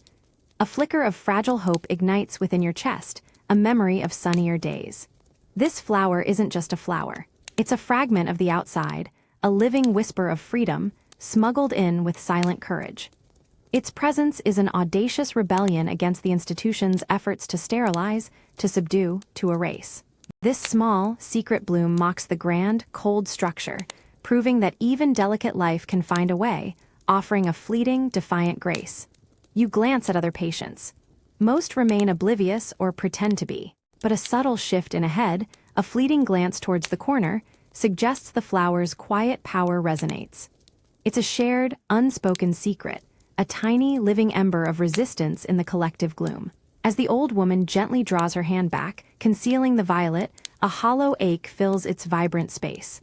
But the sweet scent, like a ghost, remains a lingering promise. And in that fragile perfume, you realize true strength isn't always grand. Sometimes, it's the quiet, enduring rebellion of a single, impossibly fragile bloom, stubbornly refusing to wither, reminding you that beauty and defiance can never be fully extinguished. The hum starts low, a deep, resonant thrumming that vibrates not just in the air, but in your very teeth, in the soles of your feet. It's a sound utterly alien to the damp, stone-muffled quiet of the asylum, an inorganic growl that seems to emanate from the very bedrock of the building. You're led into a stark, brightly lit room, brightly lit for this place. Anyway, that smells sharply of ozone, like a storm brewing indoors, mingled with the persistent, underlying chemical tang of disinfectant. The air itself feels taut, charged, making the fine hairs on your arms stand on end. Your gaze snaps to the center of the room. There it stands, a monstrous contraption of polished brass and gleaming glass. Two massive glass discs, like giant spectacles, dominate the machine, slowly turning with an almost mesmerizing, silent grace. Metal arms with sharp, brush-like contacts reach out, almost caressing the spinning discs. And as you watch, a faint blue corona begins to flicker at the tips of these contacts, growing in intensity, crackling softly. The hum intensifies, rising in pitch, a high-frequency whine that drills into your skull, vibrating behind your eyes. Two attendants, their faces impassive beneath stiff white caps, stand by the machine. One, a man with heavy hands and a thick, calloused thumb, cranks a handle on the side, keeping the giant glass plates in constant, slow motion. The other, a woman with tightly drawn features, holds a long, insulated rod, its brass tip glowing with a faint, ghostly luminescence. Their movements are precise, almost ritualistic, devoid of any warmth or explanation. They don't look at you. Their attention is entirely on the humming, crackling contraption, as if it holds some terrible, fascinating power they both respect and fear. You feel a growing prickle on your skin, an invisible current weaving through the air, making your uniform cling uncomfortably to your body. Your hair feels strangely alive, attempting to rise from your scalp. A metallic taste, like touching a coin to your tongue, blooms in your mouth. Your heart begins to pound, not with the familiar, dull fear, but with a new, sharp apprehension. This isn't the cold bath or the quiet injection. This is something raw, something elemental, something that feels like it's reaching into the very core of your being. The attendant with the rod turns, her movements deliberate. Her eyes, flat and unreadable, finally meet yours. She gestures with the rod, not threateningly, but with a quiet, undeniable command, towards a small, padded chair positioned carefully beside the humming machine. You instinctively take a step back, your feet dragging on the cold floor, but the other attendants, appearing from the shadows behind you, place firm hands on your shoulders. The hum becomes a roar, the crackling a relentless buzz, filling your head. And as you are gently, yet inexorably, guided towards that chair, towards the glowing, sparking apparatus, you realize this isn't just noise. This is the sound of electricity. a powerful, unseen force, about to be unleashed on your very self. A promise of a shock that will either reset or shatter what remains of your mind. The insistent hands press you into the padded chair, unyielding. Cold, clammy metal is placed against your temples, not clamped, but held firm by the gloved fingers of an attendant. The humming of the electrostatic generator, once a distant drone, now roars into a frantic, high-pitched whine that drills into your very skull. Sparks, thick and blue, dance violently across the spinning glass discs, a dazzling, terrifying spectacle that pulls your eyes wide open. You taste sharp metal on your tongue, and the scorching, acrid scent of ozone fills your nostrils, burning deep into your lungs. The air itself feels alive, electric. Then, a blinding, searing flash. A sharp, unimaginable jolt rips through your skull, an unbearable pressure that slams into your brain like a blacksmith's hammer. Your muscles contract violently, without your command, pulling your body rigid against the chair's worn padding. Your teeth clench, a primal scream caught in your throat, a silent roar of pure, unadulterated sensation that floods every nerve ending. For a split second, the world is nothing but pure white light, pure sound, pure, agonizing electricity. Your vision blurs, then whites out entirely. Then darkness, a vast, echoing quiet broken only by your own ragged gasps for air. When your eyes flicker open, slowly, painfully, the hum of the machine is distant, softer, a muted thrumming in the periphery. Your head throbs, a dull, aching beat, and every nerve end in your body tingles with a strange, residual energy, like static electricity still clinging to your skin. The thick, drug-induced haze that has cloaked your mind for so long has been violently, utterly shaken. A raw, almost painful clarity begins to emerge from the lingering confusion. It's as if a heavy shroud has been ripped away, leaving you exposed, raw, but also, strangely, terrifyingly awake. The attendants stand by the machine, their faces unreadable, their expressions unchanged, but in their eyes you perceive a flicker of something, perhaps triumph, perhaps a detached satisfaction. They believe this worked. They believe this was a cure. And in that terrifying, agonizing jolt, in the sudden, violent reset, you feel a desperate, fragile spark. It's a tiny, audacious thought, irrational and desperate, cutting through the pain. Could this truly be the way out? This brutal, shocking awakening, however terrifying, however painful, feels like a violent cleansing. A desperate chance to break free from the soft, chemical prison they had built around your mind. The hope is irrational, born of sheer, primal desperation. But it's there, a faint, flickering ember in the profound, aching aftermath of the storm.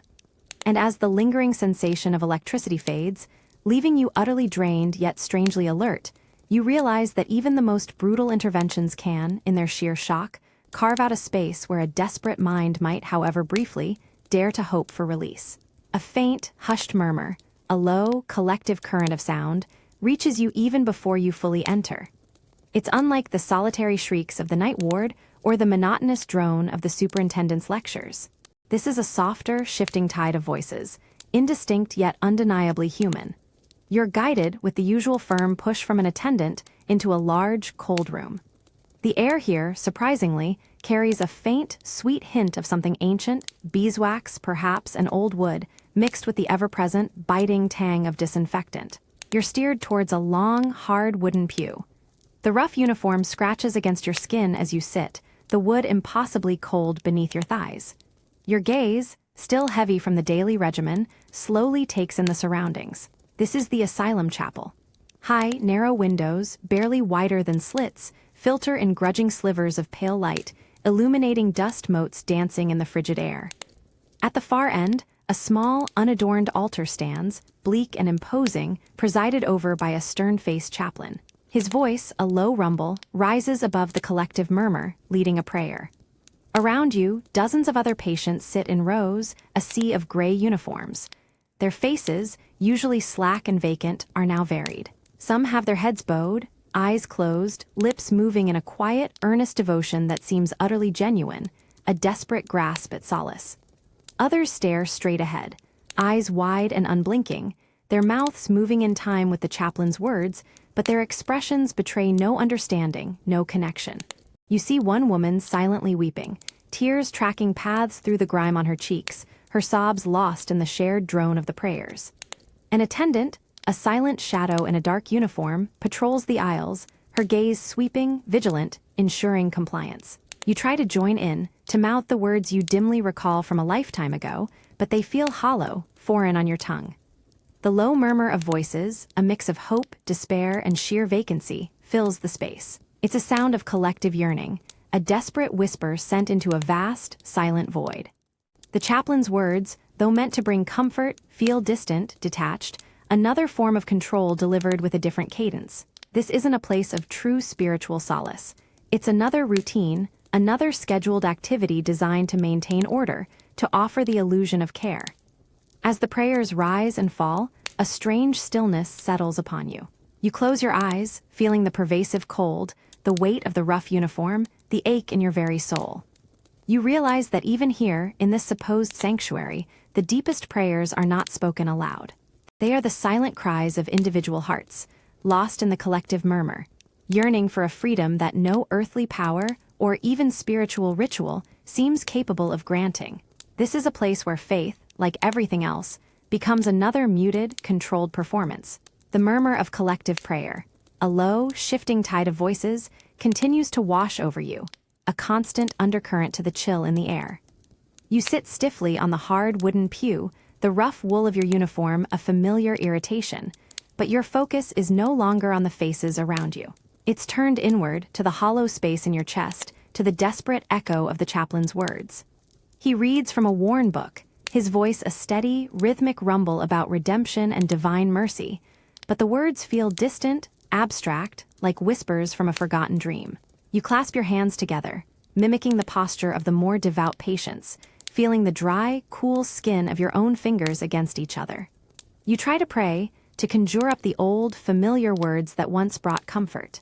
You attempt to focus on a memory of Sunday mornings, of sunlight streaming through stained glass windows, of a world filled with warmth and genuine hope. But the insistent tang of disinfectant claws at your senses, pulling you back to the stark reality of this place. The cold, unyielding wood beneath you, the pale, peeling paint on the walls, they all scream of human indifference, not divine grace.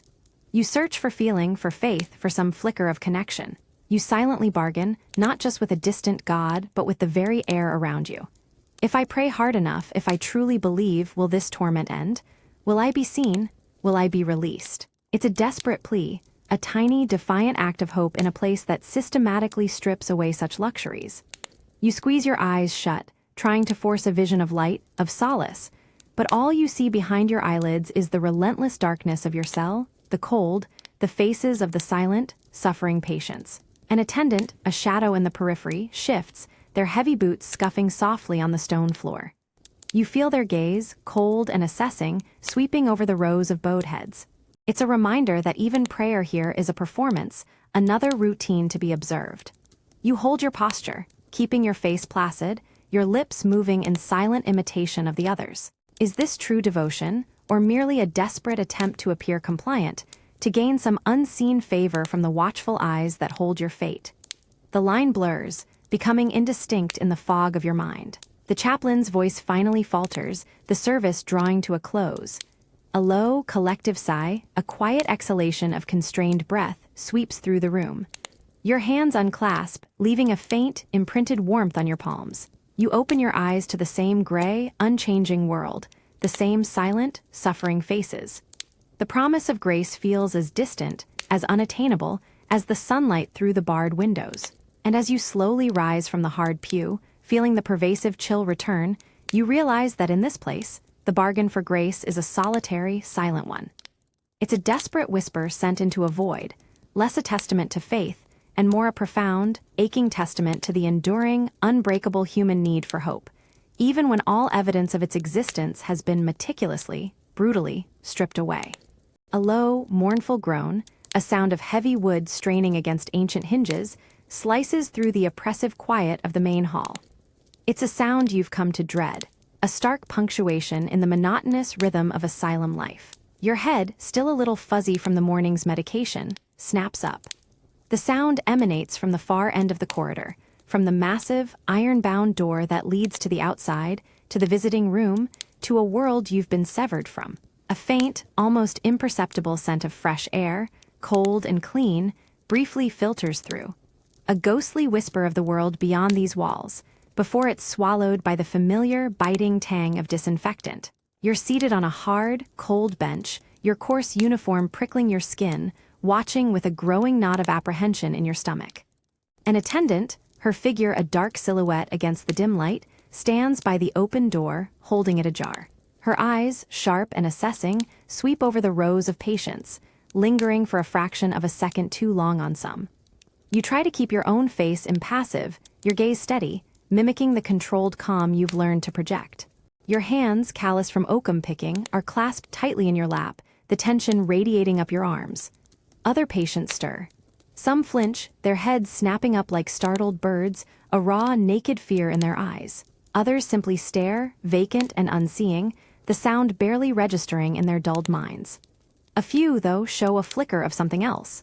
A spark of desperate hope, a yearning that shines through the haze of their affliction, only to be quickly masked by practiced resignation. You feel a strange tremor run through you, a blend of yearning and dread. Who could it be? A family member, coming to check on your progress, or perhaps to simply confirm your forgotten state? Or a stranger, come to judge, to observe, to condemn?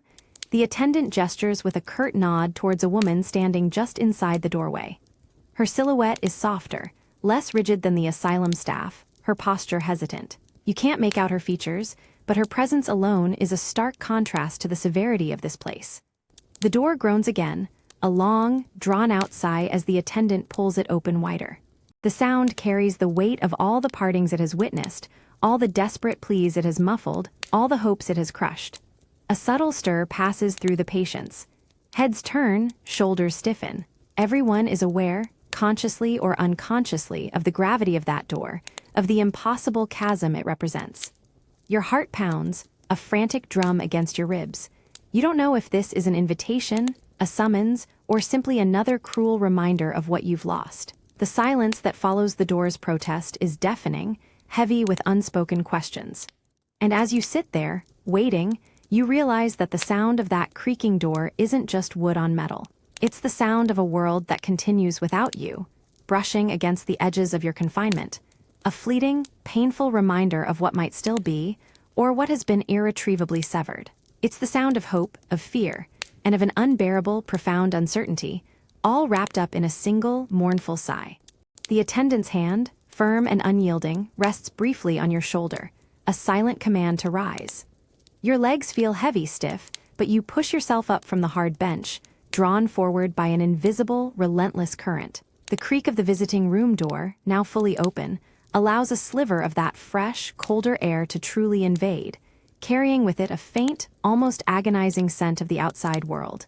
A hint of rain, damp earth, and something indefinably alive. It's a smell that makes your head spin, a sharp contrast to the stale, medicinal air of the asylum. There she stands, just beyond the threshold, illuminated by the grudging light of the corridor. A woman. Her clothes are dark, respectable, but unmistakably from the outside. Her face, framed by a severe bonnet, is pale, etched with a profound weariness, and her eyes, wide and searching, are fixed on you. A jolt, sharp and visceral, shoots through your dulled mind. Her features are undeniably familiar, a ghost from a past life, yet distorted, aged by an unfamiliar sorrow. You know her, you must. But her gaze, though intense, holds a flicker of something new, something that twists in your gut, a hesitant recognition, layered with a deep, almost painful uncertainty. She looks at you, but she doesn't see you, not truly. She sees a stranger in a drab uniform, a hollowed-out echo of who you once were. You take a shuffling step forward, then another, the rough wool of your uniform chafing, the chill of the floor seeping into your bare feet. Your mouth feels impossibly dry. You want to speak her name, to offer a greeting, a desperate plea, but your tongue feels thick, unresponsive. The words, when they try to form, catch in your throat, reduce to a desperate, silent battle. You lift a hand, a half-formed gesture of greeting or appeal, but it feels clumsy, alien, and she doesn't respond in kind. Her own hands remain clasped tightly at her waist, a protective barrier. Her eyes, those familiar yet now distant eyes, trace the lines of your face, move over your dull uniform, linger on your unkempt hair. You see a subtle flinch, a fleeting shadow of pain cross her features, as if your appearance is a confirmation of some private dread. There's no warmth in her gaze, no immediate surge of comfort, only a profound, heartbreaking uncertainty. It's as if she's trying to reconcile the memory of you with the gaunt, medicated figure standing before her, and failing. The gulf between who you were and who you are now, widened by the cold stone and the bitter broth, feels impossibly vast. An attendant, a silent, disapproving presence, steps forward, subtly interposing herself between you and the visitor, breaking the fragile thread of this unspoken exchange. The woman from the outside flinches, then bows her head slightly, acknowledging the unspoken authority. You feel a wave of despair, thick and heavy, wash over you. The connection, so brief, so agonizingly close, is already being severed, receding back into the shadows. And as the door begins its slow, mournful creak shut, obscuring her face, you realize the most profound agony here isn't physical pain or even solitary confinement. It's the heartbreaking realization that the people you once loved, the people who once knew you best, can now look into your eyes and find only the agonizing reflection of a stranger. A low, guttural grunt, thick and primal, emanates from a nearby cot. It's not a word, not a cry of pain, but a visceral, animalistic sound, stripped bare of all human articulation. It's a sound that stops you cold, burrowing deep into your consciousness even through the haze of the morning's broth. You're in the general ward, the usual clamor of shuffling feet and muted sighs your constant backdrop. But this sound is different, a profound, unsettling disruption. It smells like stale fear, even here, mixed with the ever-present disinfectant. Your head swivels slowly towards the source. A man lies on his cot, strapped loosely to the rough mattress, his body stiff. His eyes are wide open, staring blankly at the ceiling, unblinking, unseeing. His face is utterly devoid of expression, a blank canvas where emotions once played. His mouth hangs slightly agape, and from it comes that strange, throaty grunt, repeated again and again, a meaningless, rhythmic vocalization that echoes the endless, empty hours. He doesn't move his head, doesn't react to anything around him. He is simply there. You've seen him before or someone like him. They appear sometimes, after being taken away to what the attendants vaguely call special treatment. They return changed, transformed into these unsettling, passive beings. You recall seeing him weeks ago before he disappeared, agitated, sometimes weeping, sometimes shouting coherent if desperate words. Now there is nothing. Just this primal sound, this vacant stare, this profound, chilling stillness. The rough wool of your uniform feels heavier, suddenly suffocating as you watch him. The attendants pass by, their glances brief, dismissive. This is a common sight to them, a successful outcome. They offer no comfort, no words, just a fleeting acknowledgement of a problem solved. Other patients, those still capable of independent thought, give the man a wide berth, their eyes quickly sliding away, as if his vacant state is contagious, a fate to be avoided at all costs. You feel a cold dread creep through your limbs, a terror far deeper than the fear of physical pain. This isn't just sedation. This is erasure. You try to imagine the world through his unseeing eyes, to comprehend the emptiness behind that guttural grunt. What thoughts, what memories, what fragments of self remain in that altered mind? Is there peace there, or merely a vast, echoing void? The silence from him, beyond that one primal sound, is terrifyingly complete.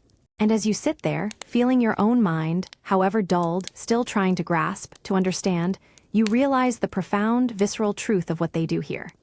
This grunt, this empty stare, isn't madness in the way you once understood it. It's the chilling, definitive evidence of a mind utterly, irrevocably altered. It's the sound of a human spirit systematically broken, stripped bare of all its intricate complexities, leaving behind only a hollow echo.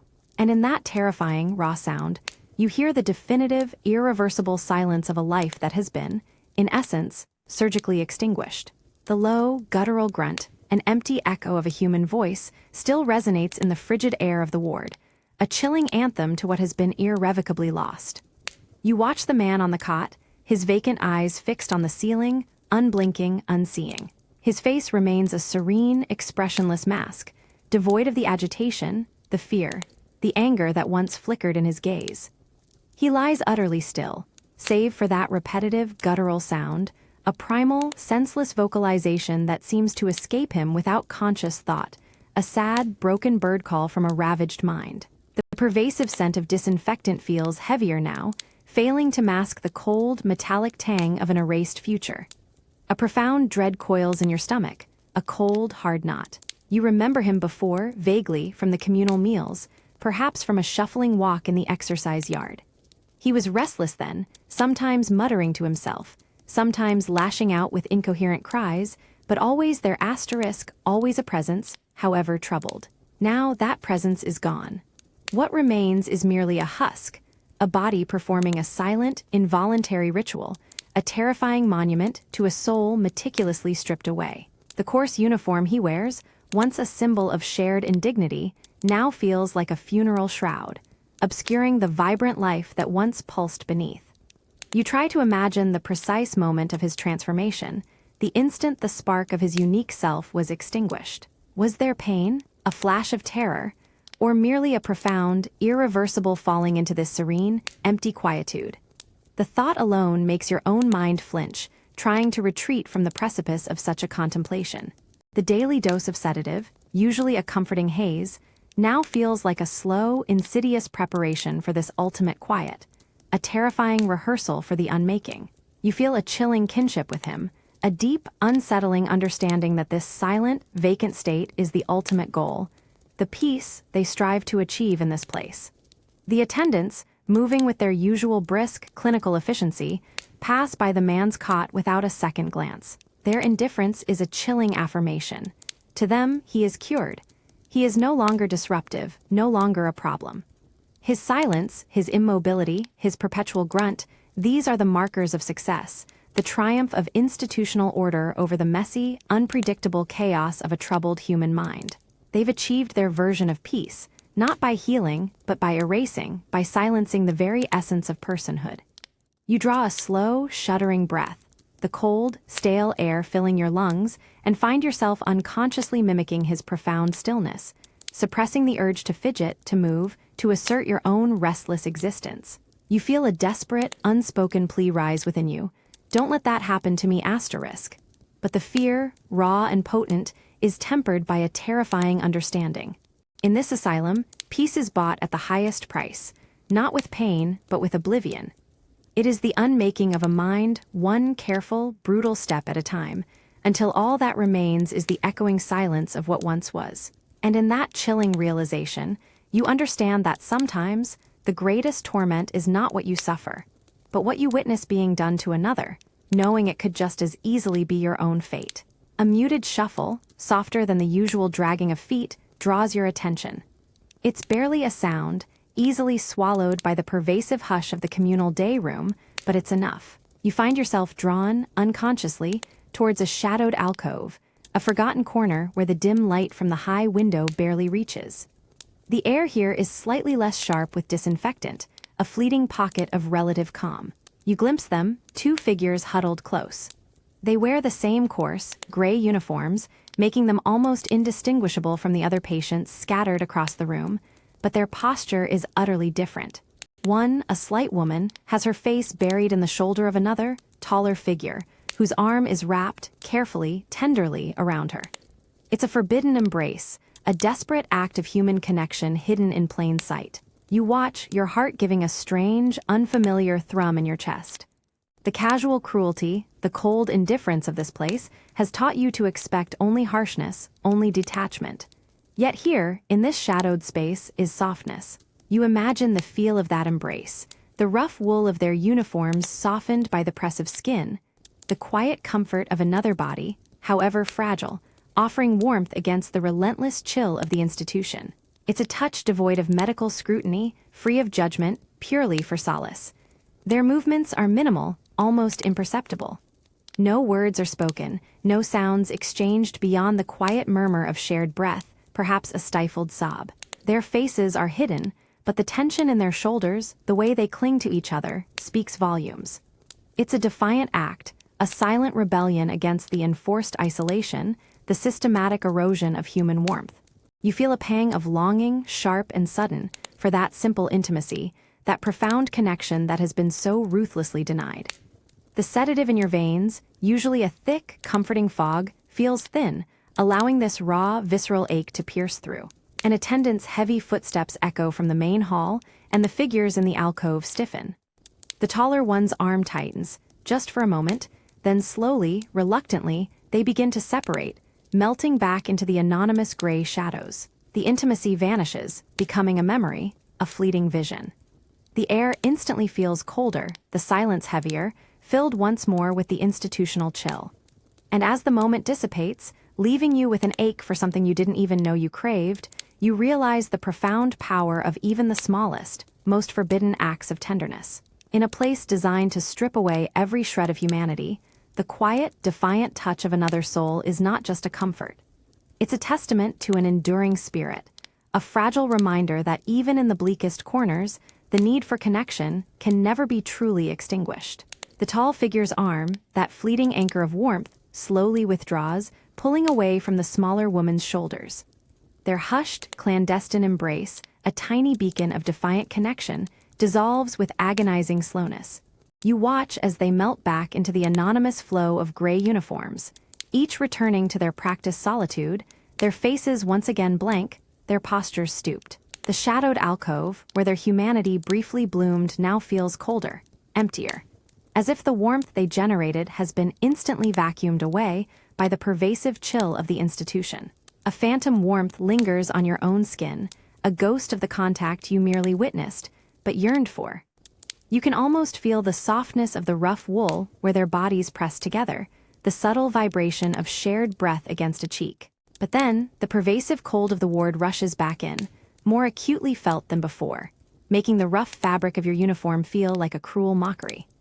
The metallic tang of disinfectant, momentarily banished by the sweet scent of a smuggled flower or the imagined scent of human comfort, now claws at your nostrils with renewed ferocity, asserting its absolute dominion over every breath. Your own body aches, a dull throb in your chest where that pang of longing struck so sharply. The medication, which usually wraps your mind in a cottony fog, feels thinner now, its numbing effect momentarily compromised.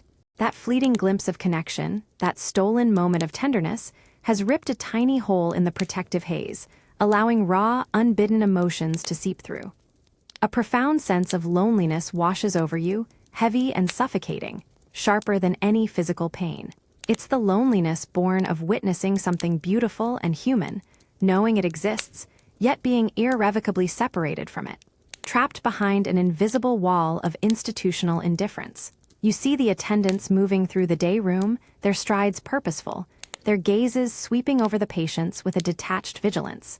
They detect no overt breach of decorum, no loud cries, no obvious rebellion. To them, order has been maintained. The world of human touch, of shared solace, remains an invisible, unheard reality, unseen by their clinical eyes. This clandestine act of comfort, however, leaves a profound imprint on you. It's a testament to the enduring, unbreakable need for connection, a fragile ember that refuses to be extinguished, even in the most barren, dehumanizing landscape. You clench your hands, feeling the rough calluses from the oakum picking, the subtle tremor that runs through your fingers. That brief, stolen warmth, that audacious flicker of humanity, serves as a brutal reminder of what has been taken from you. It sharpens the edges of your understanding, allowing you, for a precious few moments, to see the world beyond the sedative's veil. It highlights the stark contrast between the vibrant, emotional life you once knew and this monotonous, controlled existence. The knowledge that such tenderness is still possible, even here, is a double-edged sword. A fleeting spark of hope, but also an agonizing reminder of what you are denied. And as the cold settles back into your bones, deeper and more profound after the brief warmth, you realize the true cost of this stolen humanity. These moments, these tiny acts of rebellion, are not just about comforting each other. They are about holding onto the very definition of being human, a fragile defiance in a place designed to erase it. But they are fleeting, so fleeting, leaving behind not just a memory, but a searing, agonizing ache for a warmth that is always, ultimately, out of reach, making the cold, gray reality of your confinement feel even more crushing and unbearable. A crisp, dry rustle, utterly out of place in the damp, musty air of the asylum, cuts through the low murmur of the ward. It's the sound of paper, not the soft, worn pages of an old book, but new, stiff sheets, crackling with an almost jarring authority. Your head, still heavy from the lingering effects of the sedative, slowly turns, drawn by this unexpected sound. It emanates from the superintendent's office, a room usually kept locked, its door a symbol of impenetrable power. Now the door stands ajar, a sliver of brighter, warmer light spilling into the gloomy corridor. You're sitting on a hard bench, your coarse uniform scratching at your skin, your hands idly picking at loose threads, a habit born of endless, monotonous hours. The scent of disinfectant is strong here, but for a moment, you catch a fleeting whiff of something else, something academic and official. Old ink, parchment, and a hint of the superintendent's expensive tobacco. It's the smell of paperwork, of decisions, of fate being sealed. An attendant, whose face remains impassive, appears in the doorway of the office. She holds a small stack of papers, crisp and white, against her severe dark uniform. The rustle repeats, a soft, dry whisper as she adjusts them. Her eyes sweep over the rows of patients, a familiar, assessing gaze, but this time, it feels different. There's a subtle, almost imperceptible shift in her demeanor, a hint of purposeful anticipation that prickles at your dulled awareness. Your heart, usually a slow, steady drum, gives a sudden, anxious lurch. You watch her, transfixed. She raises a hand, not to command silence, but to beckon. Her finger points, not at you, but at another patient, a woman a few benches down, whose vacant stare rarely leaves the chipped floor. This woman, too, wears the same drab uniform, her hair unkempt, her movements usually slow and sluggish. But as the attendant's finger extends, a ripple, a subtle tremor of expectation, passes through the ward. Other patients, usually oblivious, seem to sense the gravity of the moment. Heads lift. Eyes, however dull, follow the gesture. The beckoned patient, surprisingly, rises.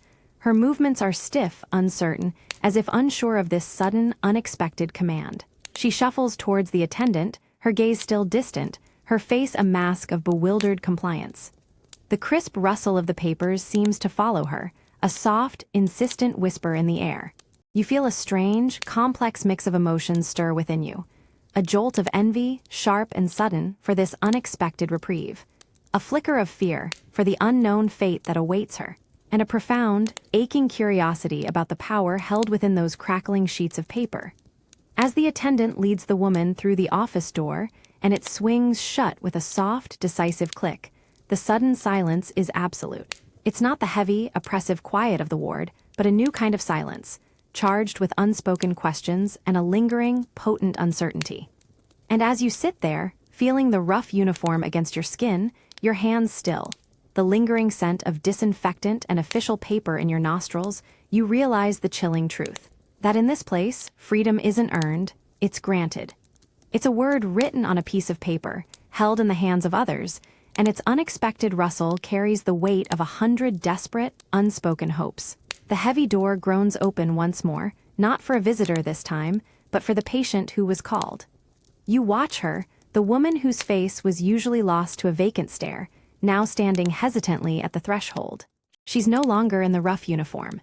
Instead, she wears clothes of the outside world, a simple, dark dress, a thin shawl. They look foreign on her, too loose, too bright in their ordinary fabric. The air that rushes in is brutally fresh, carrying the sharp scent of damp earth and crisp autumn leaves, a potent, almost overwhelming assault on senses long accustomed to stale disinfectant. She takes a tentative step forward, then pauses, her bare feet, accustomed to cold stone, hovering above the unfamiliar texture of the flagstone path outside. Her eyes, still wide and unblinking, dart frantically from side to side, no longer fixed on a distant point, but overwhelmed by the sheer, chaotic detail of the world beyond the asylum walls. A distant cart rumbles, a bird chirps, a gust of wind rustles leaves in a skeletal tree. Each sound, each sight, seems to strike her with the force of a physical blow, making her flinch, her shoulders hunch. The orderly push of the asylum, however cruel, offered a predictable framework. This freedom is vast, terrifyingly boundless. An attendant, silent and stern, places a hand gently but firmly on her back, urging her forward. The woman gives a small, almost imperceptible shake of her head, a flicker of resistance, but it's too weak. She glances back, her eyes, for a split second, meeting yours. There's no recognition, no plea, only a profound, bewildered terror, a silent question that screams across the space. What is this? What do I do? Her hand, trembling, reaches up to clutch the shawl at her throat, as if seeking the rough, familiar comfort of the uniform. You see her take another hesitant step, her gait uncertain, like a newborn foal. The vibrant colors of the outside world, the muted greens of distant fields, the pale gray of the sky, seem too intense for eyes used to perpetual dimness. Her breathing quickens, shallow and erratic. She is outside, free, yet she moves as if still constrained, still bound by invisible chains, trapped in the rigid posture of institutionalized compliance. The medication, which dulled her mind and softened her world, now leaves her naked to the sensory onslaught of freedom, yet without the mental tools to navigate it. The heavy door swings shut behind her with a soft, final thud, severing her connection to the only predictable world she has known for years. You watch her figure shrink, a lonely silhouette against the vast, indifferent landscape. And as you sit there, feeling the familiar, coarse wool of your own uniform, breathing the accustomed scent of disinfectant, you understand. Freedom isn't always a release. Sometimes, after long years of confinement, it's a terrifying, overwhelming burden, a world no longer understood. A terrifying void where the familiar horrors of the asylum offer a perverse, agonizing sense of security. The biting cold of the outside air stings your cheeks, a sharp, exhilarating shock that makes your eyes water. You're truly outside. The rumble of carriage wheels on cobbled streets, the distant cries of street vendors, the pervasive smell of coal smoke and horse manure, it's a chaotic symphony of life, overwhelming your senses after the asylum's oppressive quiet. Yet beneath it all, a familiar, sickeningly sweet tang persists. It's the ghost of carbolic acid, mingled with the faint, sour odor of unwashed bodies and the deep, cloying dampness of old stone. The asylum's scent. It clings to you, stubbornly, impossibly. You wear your old clothes now, rough but familiar, swapped back without ceremony moments before your release. You run a hand over the fabric, trying to detect if the smell emanates from the wool, from your skin, or if it's merely a phantom, etched onto the very fabric of your memory. You breathe deeply, willing your lungs to fill with the raw, untainted air of the city, but each inhale brings that subtle, haunting chemical note, a constant reminder of the place you've just left. It's as if the institution itself has permeated your very being, a shadow that no amount of fresh air can simply blow away. You shuffle along the busy pavement, a lone figure amidst the bustling throngs, your gait still stiff, your eyes wide and unblinking, unaccustomed to the relentless motion and vibrant chaos of freedom. People brush past you, their own unique scents, perfume, pipe tobacco, baking bread, momentarily overpowering the asylum's echo, only for it to return, subtle and insidious, the moment they're gone. You try to focus on a new smell, the crispness of damp autumn leaves crushed underfoot, or the rich aroma of coffee from a nearby shop. You lean in, desperate to cleanse your senses, but even then, that phantom tang whispers, a cruel, persistent whisper that refuses to be silenced. It's not just a smell. It's a sensory tether, a reminder of the stale broth, the cold hydrotherapy, the prick of the needle, the guttural grunt of a lobotomized patient. It's a constant, invisible shroud, distinguishing you, marking you, even out here in the vibrant, indifferent world. You watch a child laugh, a bright, unburdened sound, and for a moment, the scent seems to recede, chased away by the sheer joy. But it never truly vanishes. It lies in wait, always ready to resurface, a permanent stain on the canvas of your newfound freedom. And as you continue to walk, trying to blend into the unfamiliar rhythm of the city, you realize that leaving the asylum isn't like stepping out of a building. It's like stepping out of a part of yourself. The walls may be gone, the doors unlocked, but the ghost of that place, its indelible odor, will forever cling to you. It's a poignant, chilling truth. Some prisons are not just built of stone and iron, but woven into the very air you breathe, long after the physical chains are broken. The vibrant, chaotic symphony of the city assaults your senses, a ceaseless barrage of unfamiliar sights, sounds, and smells. You're walking, or rather, shuffling, along the bustling street, your body still rigid, your movements stiff and economical, precisely as you learned within the asylum walls. Each jostle from a passerby, each sudden clamor of a carriage, makes you flinch inwardly, a reflex ingrained from months of enforced quiet and constant vigilance. Your eyes, accustomed to the dim, peeling paint of the ward, struggle to process the overwhelming array of colors, the intricate patterns of brick and lace, the ceaseless, restless movement of the free world. It's too much, too fast, a frantic dance your mind can't quite keep pace with. You notice your own hands, clasped tightly in front of you, a posture of submission, a habit formed from countless hours of sitting motionless on hard benches. You try to loosen them to let them hang naturally, but the muscles protest, stiff and uncooperative, snapping back to their accustomed rigidity. Your gaze, which once wandered, now instinctively drops to the pavement, avoiding direct eye contact, a survival mechanism against the piercing, clinical stares of the attendants. Even out here, in this wide-open world, you feel the oppressive weight of unseen eyes, judging, assessing, cataloging your every tremor. A small child, bright and unrestrained, runs past, laughing. You freeze, a familiar jolt of terror, waiting for the attendant to appear, to scold, to restore order. But no one comes. The child's laughter simply echoes, free and joyous, yet it cuts through you with a strange, aching poignancy. This unburdened spontaneity feels alien, almost frightening. A stark reminder of the spontaneity that was systematically beaten, drugged, and scrubbed out of your own being. The heavy medication is no longer forced upon you, but its ghost lingers, leaving your thoughts a step behind, your emotions muted, a permanent filter between you and the raw immediacy of life. You try to make a simple decision, which way to turn at the crossroads, whether to avoid a puddle. But the sheer act of choice feels overwhelming, a sudden, unfamiliar burden after months of every moment being dictated, every action prescribed. Your mind, once a battleground of defiance, has become accustomed to passive acceptance, to surrendering control. The path of least resistance, the path of dull compliance, still feels safest, most familiar. And as you stand there, caught between the relentless pull of the past and the terrifying openness of the present, you realize the profound, chilling truth. They called it a cure.